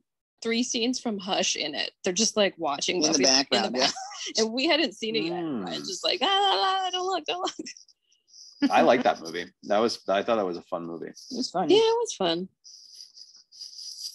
Sometimes it's hard not to be spoiled when something is as old as this, but these guys are really good at trying to avoid spoilers. So it's really, I gotta say, you guys, I loved all your reactions tonight. That's why I was laughing so much, because the reactions of the episode were so good. They were great. So good. Those of you who hadn't seen it before. It was a good episode for that. But even when the episode's not that good, sometimes we get really fun conversation, because then we can just completely just snark all over the episode. Fun. Yeah. But tonight was just legitimately, like, I was having a good time because it was a really good episode, just really, really good writing. And I'm excited because I really do feel like the show is sort of like with tonight's episode, I feel like it sort of understands itself much more than it did in these past several episodes. And if we get more like that, really good writing, but also like this sort of, self-referential, like, that, like, stuff like that last scene with Oedipus, like, This could really become a big show for me. I could feel it. Well, we had to see their talent show act that Snyder made them do too. So he probably made them get back up on stage and do the correct act when he realized the other one wasn't their real act or something. Who knows? Just good fun. Yeah, I enjoy. Just a question to keep in mind for the rest of the show. The show never addresses, like, where do these bodies go? Like, when it's not a vampire? Because the vampires just disappear. But who cleaned up that stage? And then they continued doing a talent show. That Yeah. poor janitor. We have actually- we have Angel. we have asked questions like that. I mean, there, you know, I feel like at a certain point, some of the Buffy fans in here have just been kind of like, John, just accept it. It's the Hellmouth. Weird stuff happens. But I'm still not completely convinced. Like I said, you know, I'm wondering, like, even things like, you know, in episode in the I guess it was episode 2 when Xander's buddy, what was Xander's buddy's name? Jeff. Yes. Yeah, you know, when that guy becomes a vampire and then he's killed and you know, he's staked, right? And like just vanishes. He's gone, man. He's gone. What about his parents? Like, isn't there any, like, you know, like missing kid? Like, you know, it's just like there's a lot of things happening here and we're not getting the typical entire school is mourning, you know, flowers being brought and sat in front of the high school, you know, fence, you know, like things that like are just expected everywhere. And I don't know if I can totally accept this, like, yeah, but it's the Hellmouth and they're just used to it. Things are happen so much that they've just become numb to it and they don't really care anymore. I feel like I do want it addressed to some degree. I would like a scene, you know, I would have liked a scene in the high school gym that was like, so the principal was eaten and we know that this is really, you know, difficult and we will get through this. You know, I just wanted something like that. They'd never be in class. They'd always be in those kinds of things. when Buffy, yeah, it's true. Buffy went into the library, though, in one of the earlier episodes, one of those 2 episodes, she went into the library and there was an article about missing boys that Giles had circled in the paper. So there's like every so often you get these little references that the town is aware that something weird is going on here and there. And then you also get to see, like, we saw them make up an excuse for what happened. What was it, like a gas leak or something on one of the episodes? You know, things like that. They do things. But I'm still with the theory that our main characters that we're following, they know what's going on. So they're not showing up to those assemblies and things where things are being explained or discussed because they don't need to. They already know what's happening. That's how I like to write it off for myself. Might be the easy way out. And to answer your question, Brian, I think they just rolled the demon off with the guillotine and continued the show, and they dealt with it later. For the show must go on. But then after the talent show, some poor janitor's like, we got a dead body over here. It's not human. There's a pile of flesh. Yeah. A pile of flesh. I don't know. This one doesn't even look human. Is it? Dummy. Hey, you got if there was a dummy, they're laying off. If there was a reboot of this show done like now, today, new Slayer. I don't know. I mean, I haven't seen, and so I don't really know what Buffy's fate is, and I don't really know if, like, can there be 2 Slayers alive at the same time? Like, you know, what happens if a Slayer lives to like into their 90s? Like, are they still the Slayer even in their 90s, or can they pass on their Slayer? It's not like they don't lose. It's not like they would lose their super strength, right? According to the opening thing, one in a generation, you know, and when Giles explained it to her, she's the one, you know, they don't get called. Right, but a generation is what? Is like 20 years. So that means that when Buffy is like in her 30s, will there be a new Slayer in their teens again? Does Buffy lose her powers and it now is in that new teen? Does Buffy keep her powers, but she's not technically the Slayer anymore? Are there multiple Slayers, in which case, is there a 30-year-old Slayer as well right now? Heck, is there a 90-year-old Slayer right now? What about the Korean Slayer from the 30s? I mean, is it possible she's still alive? Because I mean, and just like really, really old. She's like well, did you hear Sid say that he's lived longer than most Slayers? He's lived longer than most Slayers, right? He referenced that he's been around longer than most Slayers get to live. Yeah, my guess would be that they get killed, and that's when they get the new Slayer. Okay. Yeah, I kind of took that moment as like Buffy realizing for maybe the first time how dangerous her fate is. Yes, I agree. But let's just say hypothetically that she pulls it out and she makes it, and she's a Slayer in her 90s. Or is it that just like eventually, a Slayer gets old, gets rusty, and that's usually when they get killed? Or my understanding from Giles is that there's only one Slayer at a time. That's what he explained early on. That's my understanding. One Slayer at a time, and then another one doesn't come along till the one is gone. So it's basically until they die, and then we get a new one. And that. If a Slayer did live to be like 50 or 60, though, would she be really strong still, even though her body was old? That's what I don't think we have enough info. I would think so. Yeah, but I mean, she'd probably not be as good as she was when she was young. She'd probably be. So maybe that's certainly I was going to say she's probably stronger than your average 56-year-old in the same way that Buffy's stronger than your average, teenager.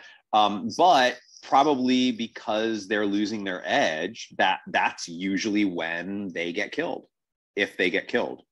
Right. That's what I'm saying. They start doing like bodybuilding contests and stuff. Cheaters. I would think if they were to get that old, they just fight smarter, not harder. You get more with all the experience. They would just get smarter on how they fight and everything. But yeah, I would assume that would be what would when they expire after a certain age. Probably they're just tight. From everything that they told us so far is that we get one until the one dies. But I mean, they got to eventually make mistakes, right? Sorry, Kendra, go ahead. Okay, I have a question. Is there only one Hellmouth on Earth? Or are there Hellmouths all over the place? That's a good question. Great question. We haven't had that answer yet. We just know that they're sitting on one right now. Oh, there's one. Well, if Slayers die in the line of duty, if that's sort of the idea that like all Slayers die in the line of duty eventually because they just, as they get older, they just lose their edge, and once they they meet the three. Remember the three? No, the three are not going to do anything. Those things are ridiculous. Sorry, the three. No. But they were supposed to take her out. Mm-mm. The three in the tuna fish cans. Yeah, but I would say that my question then becomes like, this is where my mind goes. Then I start asking, if that's the way it works, it just sort of works like that naturally. They eventually die in the line of duty. Then I want to know, like, what is the most or the longest living Slayer that's ever been? Like, what's like, is there a Slayer in some of Giles's books that is like heralded as one of the most epic Slayers because they were slaying into their 70s? It does kind of seem like if they aren't as strong once they're older, the council would want to be like, well, maybe you should do like a real dangerous mission. We could get like some younger, more powerful Slayers here. Like they'd want to kill them off if they're weaker when they're old. Yeah, unless there was a way to actually just like give it up, like to be like, okay, I want to give this up now and whatnot. But if there isn't, then yeah, the only way to get them out would be to kill them, which would be really interesting if like at a certain point a Slayer is being hunted by the actual council. The council's like, we've got to get the Slayer out of there. They're just not good enough. So it's time to essentially expire them. And then you, oh my goodness, this is just asking to be a movie. And then the story is the story of this Slayer who is really like on the run, trying to defend themselves against the very organization that made them. John, that's like almost as creepy as the doll being a demon. I mean, it's just, ew, that would be terrible. Let's just watch the Pack episode again then. No. No, thank you. I'm gonna actually run, guys. This was fun. Great episode. Looking forward to our next one, which is on our next one. Nightmares. That's on Thursday. Stacey, Brian, I hope that you all will join us again, if not for that one, for one of the others. Yeah. I'm just trying to imagine, like, does he have like those springy arms off the side of him too? Yes. Yeah, it's like a garbage can, but not with springy arms, more like little wiry arms. I mean, it does not look anything like the later ones. The later ones in like the 80s and 90s look a lot more like what was presented in the movie, but the original just really looks like take me to your leader.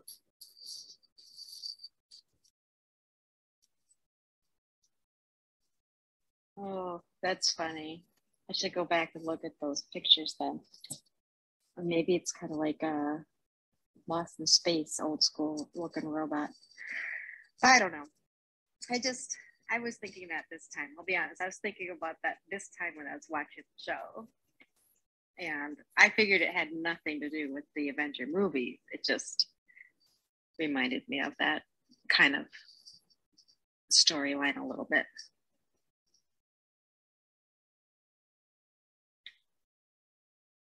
Well, we got no Cordelia. We didn't see Buffy's mom. No Angel. It was a very classic Monster of the Week episode. Yeah, absolutely. 4 characters plus one new one. Yeah. And all the other red shirts were killed. Yeah. I didn't like it as much as I thought I was going to. I liked it okay. But I think you'll like the next one, Kendra. To what I thought it would be. Oh, the next one, I'm sure of it. I'm dying to watch it, but I won't cheat, I promise. I think for me, this one like falls short because, like we had the first 2 episodes and then we had a witch, which was, it was like everyone loves a witch, and then we have, Teacher's Pet and Never Kill Whatever.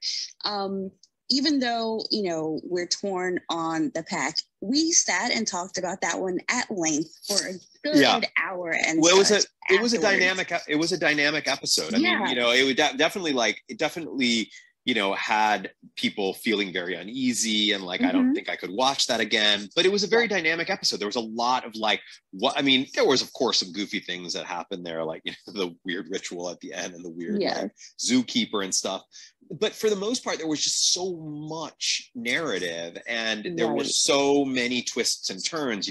They like try and go into the thing and the zookeeper's like, don't go in there. There's some weird stuff going on. It's just like, then they become the Pack and they start like messing with people at the school. And it just, it just had a lot of, it took us on a really, on just a really dynamic journey, like with lots and lots of twists and turns. This didn't. This was just very, very straightforward. And it felt like it was going to, because in the very beginning, I mean, starting off in the past like that, and I think my biggest disappointment was like we started in the past and then it ended up being a Monster of the Week episode. Yeah. Oh, man. Yeah, I felt it. Like, You said it, I was like, oh no. Yes, I was like, you the gotta opening be was kidding. The most exciting part in that regard for you, I think, because you sounded very excited at the very beginning. Yeah, and you were all like, "Oh no, he's gonna." Yeah, I messaged Chris. I was like, "Oh no, he's gonna be disappointed." Yeah, exactly. I was like, "Where's Angel? Where's Angel? Where's Angel? Yeah. Wait, what? Oh, yeah." But like, I felt like the like you said, like the pack is so great. There's so much happening, and so like now that's my baseline. So I want that from every episode now. And when we don't get it, I'm like, okay, next. You know, like But you feel like that kind of writing starts to really like that becomes much more common in the later seasons.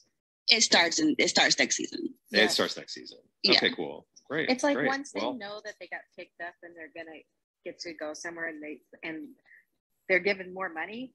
It's like there's nothing. Themselves on. Yeah, there's nothing like that being validated.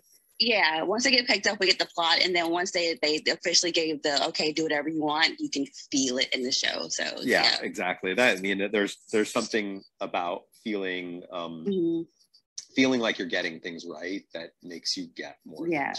But the pack is definitely like my baseline for how I like the episodes of this show to be. Like I want a lot of things happening, and you get it a lot. So yeah, and it's not just about the things happening. It's not even just about things happening. It's also like, do you know what's happening next? You know, and if an episode is just or if the storytelling feels really predictable, it will just lose me because I'll just get bored with like predicting what's going to happen next. Mm-hmm. You know, I mean, I joke around a lot with all of my predictions and stuff, but truthfully, I don't want to be able to be right on predictions. Like, you know, a really good television show has me totally like, I did not see that coming. What? You know, I mean, isn't that why we love the shows that we love? Absolutely. We don't love it because we're like, yep, got that right. Saw that coming a mile away, you know? Characters is another reason that I love shows. Even if I know what's coming sometimes, it's all about the characters in some instances. Exactly. I think this episode was more of it could have been anywhere in the season and it wouldn't have mattered because there was nothing tying it to any of the other storylines. Mm-hmm. Yeah. And then, so I kind of feel like maybe the demon Malcolm being put into the computer was just a way for them to introduce this new teacher at the school because she's a computer teacher. Yeah, I mean, certainly, I agree that like this, you know, back in the mid 90s, you know, AOL, CompuServe, Prodigy, like, you know, that was like kind of that was like TikTok of today. So if this episode was happening today, they would have done something with TikTok instead. So I think that using those themes because they're relevant in pop culture makes a whole lot of sense. I don't think that they were necessarily like thinking, oh, we need to bring in a computer techno-pagan type teacher. How do we do it? Let's write this episode. I think that it was probably, let's write something that speaks to youth of today, which, you know, and then in that they were like, you know, it'd be really cool if we bring in this counterpart to Giles, who is like super pro technology. He's super against technology. She's super pro technology, but they do have this in common, which is that they both have a lot of deep knowledge of this type of stuff. How cool would that be to have these two characters? And like, maybe we can even find some sort of a love interest between them. Like, it, you know, it just seems like it would naturally, that would naturally start to form itself as they're talking, not necessarily about this particular episode, but about the idea of writing technology into a show about demons. Yeah, but I think the demon itself is what brings Giles and Miss Calendar together. So taking a demon from a book that's sent to Giles, putting it into a computer that she is in charge of scanning all of the books and everything. It's just like, it feels like it's just kind of this Monster of the Week. It's just kind of hey, we're doing this so that we can do this other storyline stuff here and bring in this new character and have them have a reason to talk to Giles. Otherwise, why would she be talking to Giles? Well, they've You know, worked 'cause he- together, but yeah. Oh, but he doesn't talk to anybody else. We haven't seen him talk to anybody else. Except for when he had to find out about the principal. That was Yes. like the only other time. Yeah, I know. Yeah, he does talk to other people. I just being kind of like sarcastic about that, but I just feel like so far in the series, Giles only talks to the students. We don't really see him talking to other adults, and I just feel like this monster of the week is a reason to bring those two characters into the same place more than once. Well, and you get to see and feel like their chemistry that they have together too. Yeah. Did you like it, MJ, or are you? Oh my gosh, I kept speaking, and like every time I spoke, I'd be like, yeah, but I think, and you guys would just like keep talking over it. Like you would just say I'm like, I know, but I think, but at the same time, but really though, every single time, like, unbelievable. Like they're just railroading everything that I'm saying right now. And then I look over and I'm like, oh, I'm muted.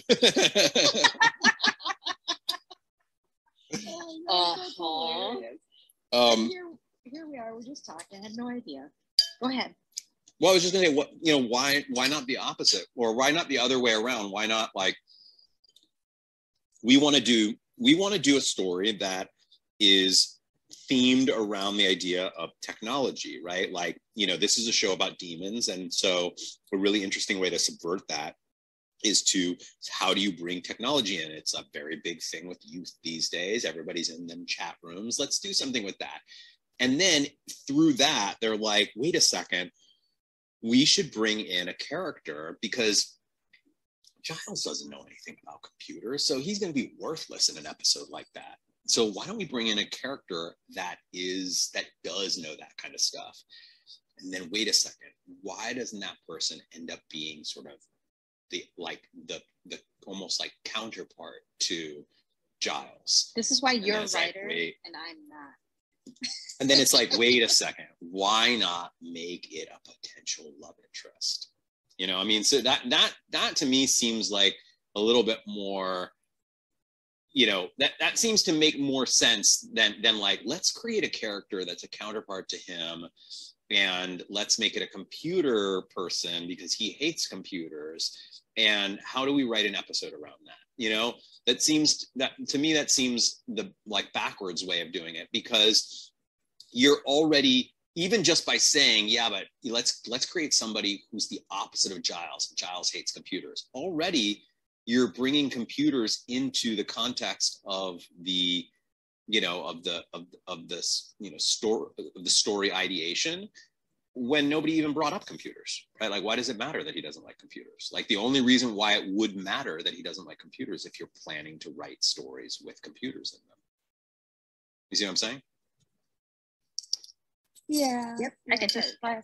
That's why I say I'm not a writer. I'm looking at it from a totally different perspective, and you make it make so much more sense when you put it that way.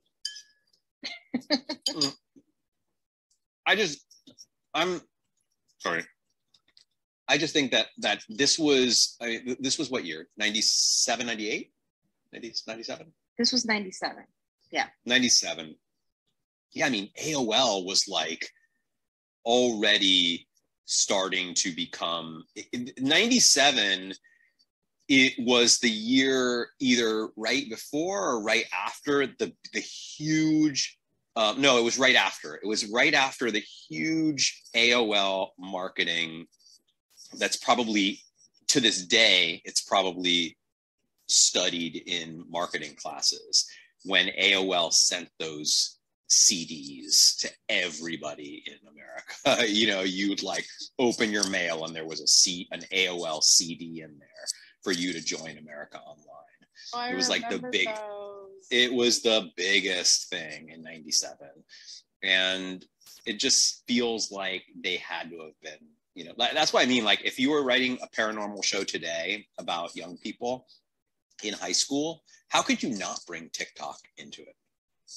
I still use my original AOL email address that when you actually had to pay for that service. Well, it's like those horror movies now, like the the one, you know, where they're sitting there on Zoom or whatever, and their demon shows up behind them, or through the phone, and they're playing whatever the hell. I don't know, but you know what I mean. Like, they have all those horror movies now. They're popping up left and right with the technology stuff. So I mean, that makes. Well, another thing that kind of got me about this episode is that, like, I think probably at this time, I don't even think my family had internet. Like, I don't think we were even talking to strangers online. You know what I mean? Like, it just absolutely, I remember the first day that happened. I have a visceral memory of my brother, like, speaking with someone across the screen, and I could not believe that, like, messages were coming in from another person in real time. And I was like, what are you talking about? Like, what do you mean you're talking to somebody else? And I was definitely midway through high school. So I feel like this is a great episode for the time for Willow, because we've already learned that Willow is a little bit shy. She's got a little bit, you know, she feels a little unseen, and she's also, like, super duper into computers. And so it's kind of like this super relevant at the time thing where you know, like, where it would be natural for her, the character, to, like, find someone to talk to who makes her feel seen, and, like, have it be like this, like, you know, online relationship, which, like, for us right now, like, seems just totally, like, you know, it's just synonymous with living. And, like, at the time, though, it just, like, really wasn't. So I just, like, I kind of loved, like, this journey back into, like, what it was like when that was a completely and utterly crazy thing to do, to talk to someone on the internet. So it's kind of fun because, like, all of the obvious, like, what do you mean? Like, it could be anyone. Like, who are you talking to? Like, don't you, like, you know, what does this mean? Type of stuff was, like, actually making me laugh a little bit, because I'm like, oh yeah, like, remember when we used to be, like, scared of strangers on the internet? Like, it's just a fun thing to go back to. But I also, you know, I mean, I always loved Giles so much. I think he might be my favorite character on the show, and always was, because he's like the book guy. Yeah, he's the book guy. I love, you know, the fact that he always has an answer, and, like, it's in a book somewhere. And they have that, like, we were chatting, or there's a lot of chatting over it, but there's a really great scene in the end between him and Miss Calendar about, like, how books smell and, like, computers don't. And, like, that's their whole, like, it's a really touching conversation about, like, I don't know, just, like, sort of the romanticism of, when like, was this? you know, it was in the, it was towards the end of the episode. Yeah, she asked him, why don't you like computers? And he said, because he said of the smell. And she said, that's silly, computers don't smell. He was like, exactly. Oh, wow. And he went into, like, why, it was, like, a long scene too, but he really went into, like, why, like, books mean a lot to him. And I just love that too, it's so beautiful. Yeah, we have to stop talking over Giles's beautiful moments at the end of these episodes. Yeah. We had the one where he wanted to be a fighter pilot thing, and then this one, like, Giles has gorgeous moments at the end. I know. It's just Giles speaks.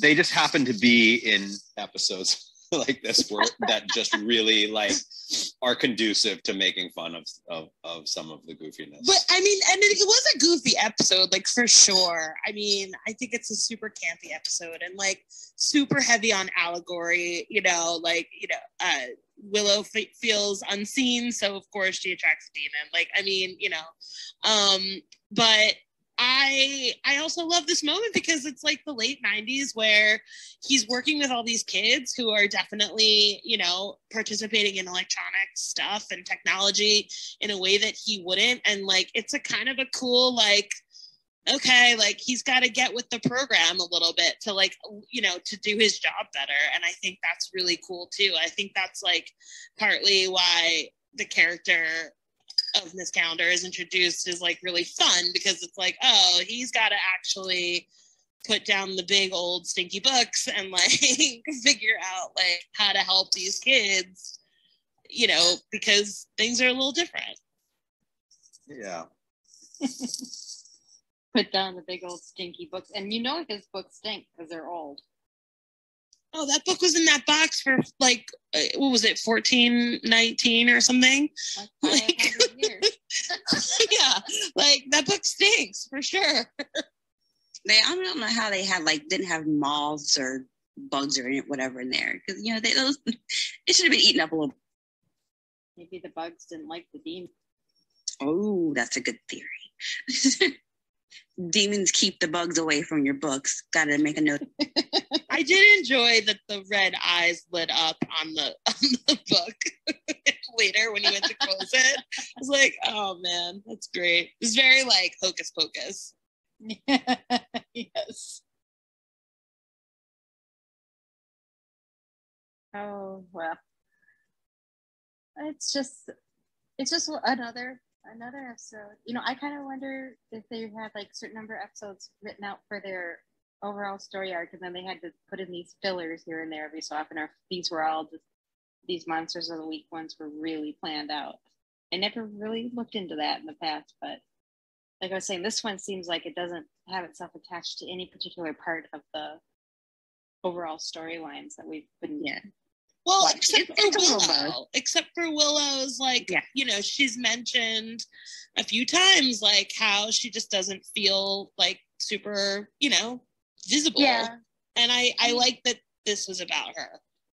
Yeah, it definitely features Willow, but it almost seems like it could have been the next episode or the previous one, and that storyline still would have tracked well. Totally. But, yeah, it's I always like it when they feature Willow or they have more Willow in an episode. I really like that character. She's hard not to like. Oh, I was actually thinking that in this episode, I was like, gosh, this is a character that's really just so incredibly likable. More so, I mean, I think that Giles is also an extremely likable character. I get that Buffy is probably I mean, Buffy is the headliner. And I understand why she would be admired by a lot of people. But in terms of sheer likability, Willow. I just don't think that it gets any higher than Willow. You know, I mean, she's just kind and loyal and she's wicked smart. And she's also super smart. Yeah, she's funny. She's funny. She, like, if she has to, she can totally put you in your place. She's great. It's like that quote from My Best Friend's Wedding, you know, with Julia Roberts, when they're in the elevator and Cameron Diaz is saying to Julia Roberts, like, he has you on a pedestal and me in his arms. Like, that's how Buffy and Willow are. Like, Buffy's on the pedestal and Willow is the one that you just, like, want to. Yes, that's a good way to put it. Yeah, and totally. we all know that Xander's pretty low on the likability scale after the Pack episode. I mean, Did you forgive Xander yet, John? Yeah, I mean, I'm not really a huge Xander fan at this stage of the series. Definitely the Pack episode influenced a bit of that, but also in general, he is he's just a little too I don't know, he's just a little too into himself. Ooh. He's just a little too concerned with what he gets. Because he never gets anything. That's probably why he's concerned with that. I think that he could probably look in the mirror and ask himself why that is, and the answer would be in mushroom shirt. The way he behaves. Mushroom shirt, maybe too. I don't know. I'm eager. I mean, it's weird, but like, I'm eager to see more of Angel now. I want to get to know that character a little bit better. Now I'm legitimately intrigued about who this guy is. I want us to go back in the past and see some, you know, early, like, you know, some early, like, or early to mid 19th century Europe. I mean, we did get a flashback in this episode. Do you think it's possible we could later? Ooh. That, I mean, I could only wish, I can only dream. I'll be looking I forward like to it. that you actually aren't put off by Angel anymore. No, I mean, understandably, he was in those first few episodes. I mean, such an incredibly boring and undynamic character, completely vapid, nothing, just a leather jacket and just walk into a scene and talk for a little while and then walk out. The only thing about him that I think I just think it was his looks. That's it. That was like the most interesting thing about him. And if that's something that interests you, then maybe you'd be interested in knowing more, but it wasn't interesting to me at all. So I was just like, why is this guy here? What is this guy's purpose in the show? And then the last episode, it was like, there we go. I always thought he was supposed to be mysterious. Yeah, but that's not interesting. just this sort of mysterious demeanor. Mysterious. Like now he's mysterious. Now he's mysterious because I have something that I can actually like there's a mystery, I guess is what it is, right? Like now there's something that there's information that I have that turns it into a mystery. Just somebody brooding in the shadows to me it's just not really that mysterious. Yeah, I get that. And it's really interesting, his backstory, at least what we've heard so far, because that's very unique. Yeah, very unique. I mean, like this, like absolutely vicious, terrible, like just epitome of all evil. Now suddenly not, or now suddenly given a sort of conscience that and still remembers everything. It's just like, it's very interesting and very, very unique, very different. But I think we could have gotten some of that a little earlier. Or if they're like, well, we want to wait, we want it to really pay off, and we want to reveal all of that stuff a good 3 or 4 episodes after we've introduced the character. That's fine too. But then introduce the character and let me engage with the character in a dynamic way. You can keep all that stuff from me, but still, like, it can't just be he comes out of the shadows and they have like a little, like, a little conversation that's fueled by some romantic chemistry between the two of them. I want him to be a part of the actual narrative. I want him to be part of the obstacles of the episode and of the story. And he was only coming out. He was only coming out to talk to her when there was something to warn her about, though. That's why she was complaining, because he wasn't around much, because he would just come whenever something was important was happening, like the harvest or the anointed one or whatever the other thing was that I can't remember right now. But he only comes to give her warnings and then he disappears again. Goofy. And I don't know, goofy. That's how they used his characters until that 7th episode. Yeah. I don't know. Boring, I thought. It just didn't do anything for me.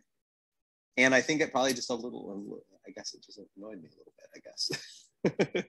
It annoyed me a little bit because I could just sense that, like, really what this is about is just this really handsome character that is supposed to be her love interest. Do you think if you didn't know that he had his own show, you would have been less annoyed by that because you wouldn't have been expecting something more?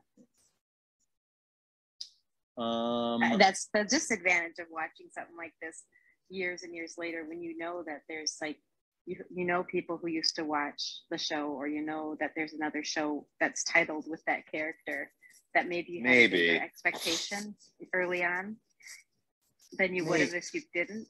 He just would have been this weird guy who showed up and gave warnings for a few episodes if you had no preconceived ideas of how important his character might be. Maybe. You could be right about that. I'm trying to imagine, like, I'm thinking about like a show like Lost that did stuff like that, where they would just like have some weird character that would just appear in the forest, and like, who is that? I don't know. Where are they here? What are they supposed to be doing?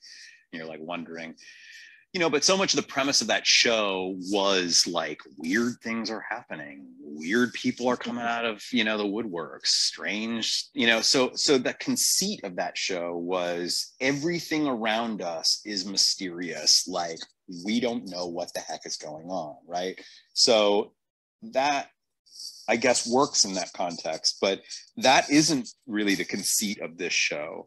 This show is sort of like, everything. I mean, example, he's warning her about something that we, the audience, already know, right? Like, because they're showing us all these scenes with like, this guy down in the, this master guy down in like a dungeon area with all these other characters, right? So there's not really anything particularly mysterious about what he's telling her. He's like, the harvest is coming, there's danger. And we're like, yeah, no kidding.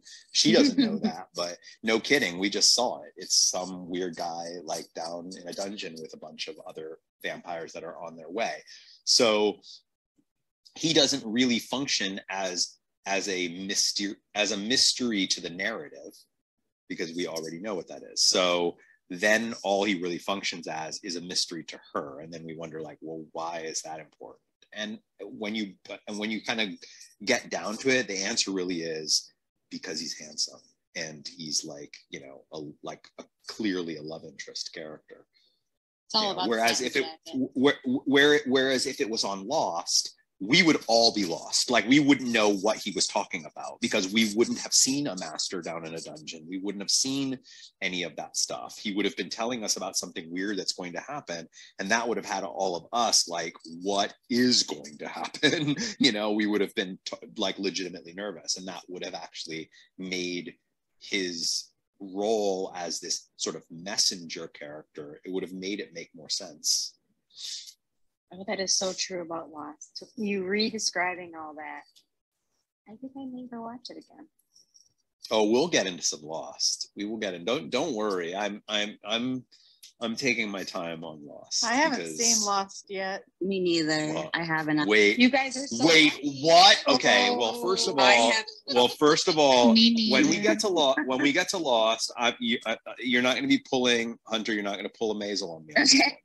You're going to watch every single one because I'm going to watch all of Buffy and you're going to watch all of Lost. How lucky Totally are a they, deal. John? You lost so me on lucky they've Maisel. never seen it. Because I wish I could see the beginning of Lost again without knowing what was going to happen. Yeah, I mean, start like what year? 2003. 2003. Okay. Yeah, see, I just had a baby, so I was busy. But it's such a show that you would absolutely have been. It would have, if you had watched it, it's in your genre. It's your type of show. 100%. I'm eager to see it because I don't know how it holds up. Like, after all these years, if it will look kind of cheap, I don't really know. My gut tells me that it will probably hold up pretty well.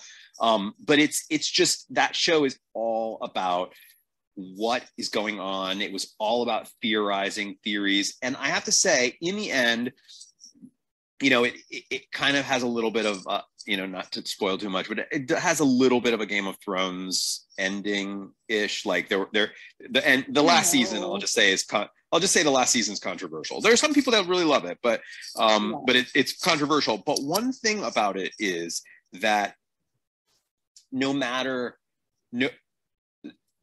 I guess what I'd say is the aspect about Lost that is so controversial also makes it a show that you can continue to watch again and still not totally know the answers for everything. So true. So we can watch it together as a group. And even though I watched every episode, I blogged about it. Like, I mean, I was like full on, like the way that you broke it down. So the way I am with Game of Thrones. The way you were with Game of Thrones is exactly the way I was with Lost. I did it every week. I had a big blog post. I broke it down. I would like screenshot things from the back of episodes and decode stuff that was on the walls. Like I got into it. Comments, back and forth. Yeah, it was. I mean, it got really, really into it. And the cool thing is that like even somebody like me, I could watch it again, and I can still theorize with all of you, and we can break down like what is actually going on, and there is like, you know, there's still like full on different camps in terms of like who thinks they know what's actually happening. And it might be something different that you didn't notice before. Yeah. So maybe you wouldn't, John, but I still see things different. When I rewatched it the second time, I saw some things differently because there's so much going on. It's hard to see everything. Here's my dream. My dream is that we do law. Like my dream is that Remarcus becomes like the biggest thing on earth. And then we do a big slate show of watch that becomes a cultural phenomenon. And then they cannot deny the power of the fandom. Oh, you're speaking my language now. Yeah. And then they give us another season or another series. That's the dream. We're the catalyst for it coming back, is what you're saying. Hunter Lost has one of my favorite pilots ever. Like it's got one of the best pilots. It's got one of the best pilots that has ever been written. Like in my opinion, the pilot of Lost is like it's because, you know, mostly it's the opposite. Pilots are not that good, and it's like, oh, okay, that's a pretty good pilot, you know, and that'll get you in. But like for the most part, pilots are known to be not that great, and you really have to get deeper into the show for you to really start loving it. Whereas season 1 of Lost, and particularly the pilot, are so freaking good, so freaking good, that they actually have trouble in subsequent seasons living up to what happens in that first season, because this first season is so like, oh my goodness, how can this get any better? And it does. I mean, they do. Every season they introduce a whole new quadrant to the entire like larger map that's going on, and it's amazing. Kendra, I know you're a huge Lost. Oh, yes, huge. I got deep into the alternate reality game. Yeah, that was my crack. Yeah, they had a whole ARG,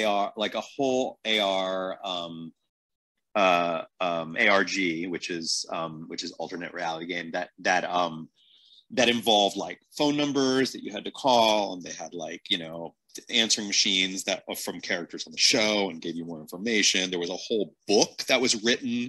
Yes. That was read on, like a character is reading a book on the series that they then published as a real book that you had to read. I mean, it was just such a freaking innovative show. It was the ultimate in fandom interaction.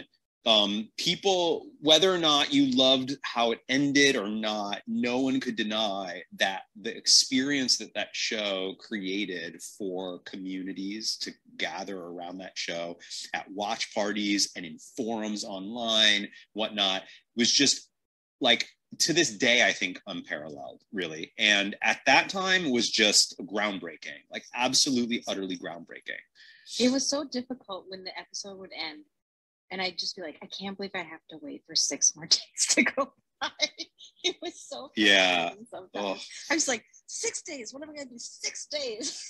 Yeah. Well, and they had a lot of time between seasons too. Like it was it was right around the time where networks would like kind of play with that timing, and like it wasn't like, okay, like next fall we'll get a season. Like it was kind of up in the air, and like they didn't announce, we weren't sure. So there were but there were definitely times where we like didn't know like when the next season was coming. So I remember between a couple of seasons, I forget which ones, but like there was a crazy amount of time in between that I like had forgotten everything that had happened, because I was like, I don't know where we're going with this, because I forget what happened, because it feels like it was 2 years ago. And like, you know, but I also remember I have a memory of going to see friends, and they were like binging it on like DVR or something, and I was like, what are you doing? And they're like, oh, we're just watching like season 1 of Lost, and I was like,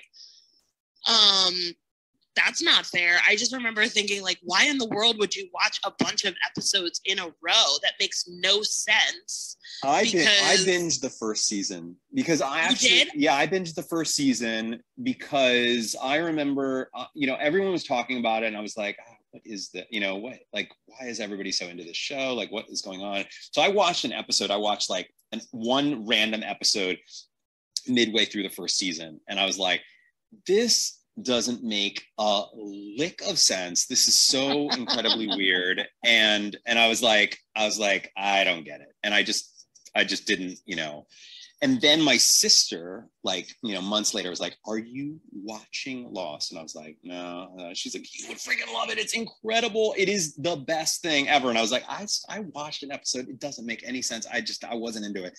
She's like, you got to watch the pilot. Like, you have to watch the pilot and you're done. Like, you're done. I was like, okay. So I watched the pilot and I was done. I watched the next episode, like back to back, like just binged the entire thing, and then was like, I'm ready. And then your experience is very different than mine. And then season 2, and then. I mean, yeah, because I watched it because Matthew Fox was going to be on it, so I didn't have any idea what the show was going to be about. I just heard Matthew Fox was going to be on it, and I liked him on other stuff I'd seen.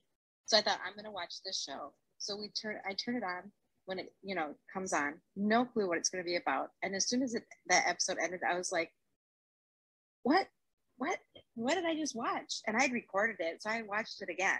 And then I'm like, now I got to wait. And it was just. Oh yeah. Well, I mean, I didn't have to because it was already on DVD by the time that I wanted to watch, or maybe. Oh no! Yeah, it was already on DVD because I didn't even watch the first season. I watched that first episode and then I was like, nah, I'm not into it. And then it was right before season 2 was about to drop. They put the DVDs right away. They put the DVDs out right away, and my sister was like, we cannot wait for a while. I was like, I'm not really into it. I tried, and she was like, you got to, because then we're gonna watch together. And so then I watched it, and then I was like, oh my goodness, when does it start? She was like, next week. And I was like, oh yes. And then from then on, I had to watch it in order. But I will say that there were there are several episodes in that first season that were not that great, but because you can binge them, you're just like, all right, whatever, on to the next one, But once you get into having to watch it week to week, man, when there was an episode that wasn't that strong, people really got annoyed. Like, are you kidding me? I had to wait 6 days for that stinker. Come on, let's get another one. But when you're watching them on DVDs, it doesn't matter. It's a stinker, and you're like, whatever, go on to the next one. Let's go.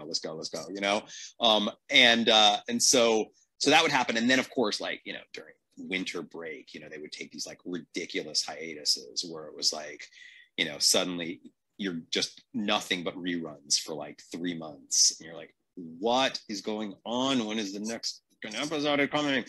They would show the same thing over and over and over again. But it was ultimately such a fun.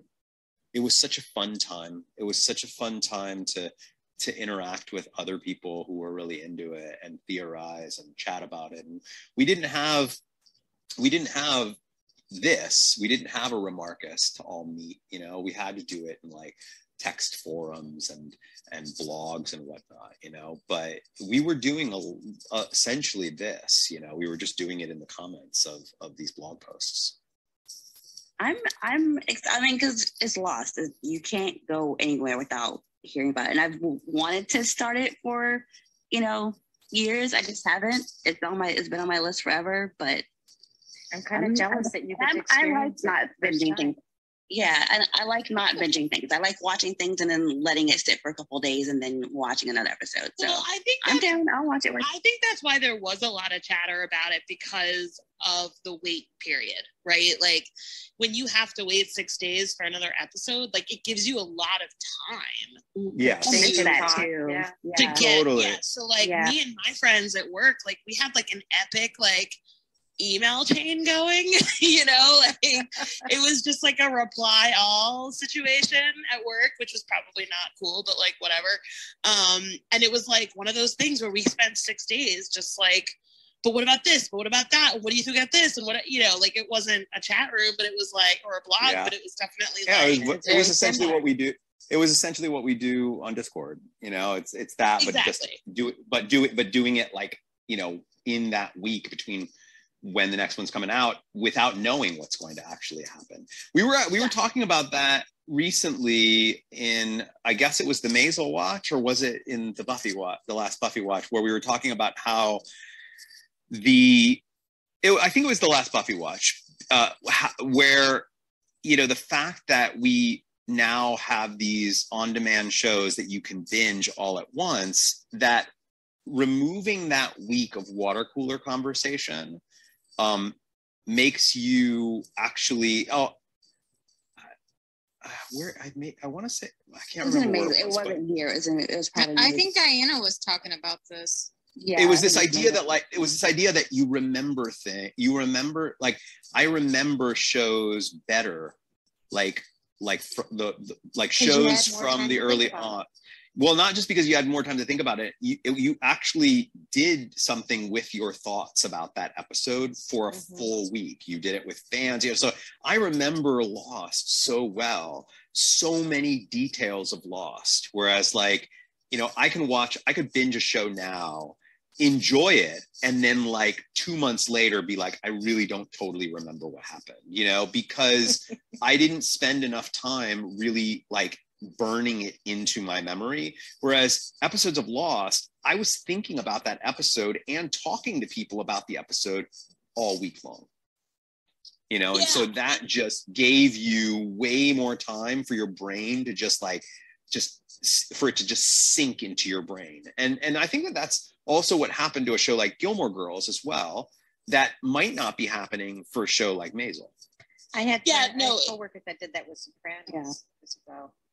It's totally true though. And I actually think I got that from like Gilmore Guys, like that idea that like, because of binging, like we remember sort of big swaths of plot points, like, you know, sort of like just like the what happens, but we don't really, I don't know, like a lot of like the nitty gritty stuff like sort of gets, you know, you just don't remember it as much because you do it all in one shot. And I don't know, like I think I prefer the old way. And that's important. I think it's important to fandom, because if you think about it, like fandoms really, they actually obsess over the details. They converge around the details. They celebrate the details, right? Things like, I love you, you idiot, right? Things like, you know nothing, Jon Snow. These appear on T-shirts. They appear on stickers. They, you know, they're what merchandise is built around. But when you have a show that isn't conducive to people talking about it constantly in the periods of downtime, you actually keep those details from being remembered.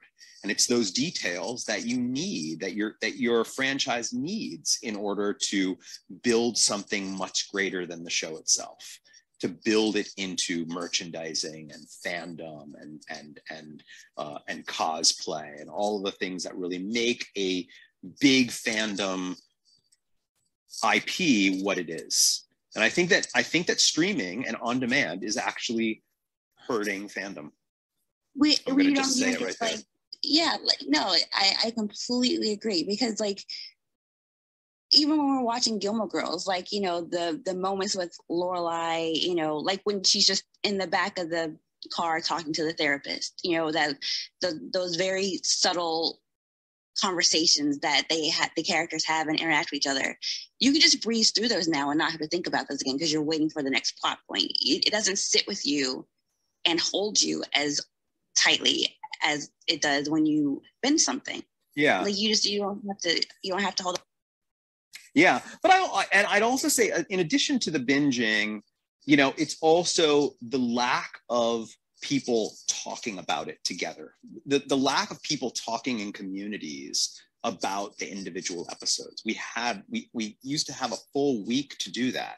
to do that with people who you're at work with, people in our family who we see during that week. You'd have all these different opportunities to talk to different people who had different perspectives over the thing that you just watched, right? And it's really that discussion, that talking. I really think there's just less of it now, because if you're binging it, you just don't really spend that much time talking to other people about it. And that's something that you and I actually talked about early when you were saying, I have to watch a show by myself. I was like, not me. Yeah. For me, it's a campfire experience. I want to watch a show with other people. But, maybe we were essentially feeling the same way, just approaching it differently, because I think so. you might watch the show by yourself, but then you very much want to talk to somebody about it almost immediately after watching it, right? Oh, I'm texting after you watched it. Yeah. Exactly. Like after you would watch Dexter New Blood, you'd be like immediately DMing me like, all right, what do you think's going on John, here, right? have you watched it yet? Yeah. Like I need to talk about it. Yeah, that's just so important to fandom. And I think that binging and streaming has definitely threatened that part of fandom a bit. And shows that still give you that week of anticipation and then opportunity to, okay, what do I do in this 6 days, 7 days of wait of anticipation? Well, I know I'm going to see if I can't find somebody who is watching it too that I can talk to about it, because I need to keep it alive in my brain, and that I think that's what leads to, all of the details of a show that become celebrated and ultimately end up forming the foundation of its fandom. John, did your blog that you wrote for Lost, I can't remember if I told you this before or not, but back in the days I used to read some blogs when I was watching Lost, and yours was one of them that I read. Did your blog have anything to do with you wanting to create Remarcus or something like Remarcus? No. Really? No, I was just genuinely so geeked out about that show, and I really genuinely wanted to talk to people about it. I just really, really, really wanted to talk to people about it. And at that time, Sean Gunn had this weekly party at his house that was always on Sunday nights, and that was around the time when Lost was sort of kind of at its peak, and so season 4. I'm just kidding. Season 4. I don't remember exactly, but I would talk to people there at the party about it, and I just felt like I just wanted to talk to anybody who was watching the show. I had all these theories for what I thought was going on. And I don't know. I mean, you could probably say that Remarcus is inspired by just my own general interest in talking to people about the fictional stories that I love, and talking to people about the fictional stories that they love. That was basically what I was doing back then.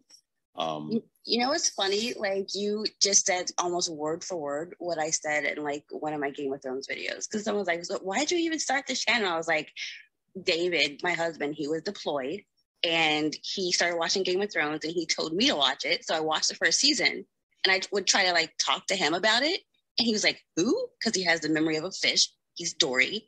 And I was like, I need to talk to somebody about this. I'm just gonna get on camera and spout everything out of my brain and talk to people about it. And that's how it started. It's funny how you experience something. I think that's it. We all experience these stories and we just want to share it with someone and know they are feeling or thinking about the same thing that we are. Totally. That's actually a really good place for us to stop, because I actually have to jump.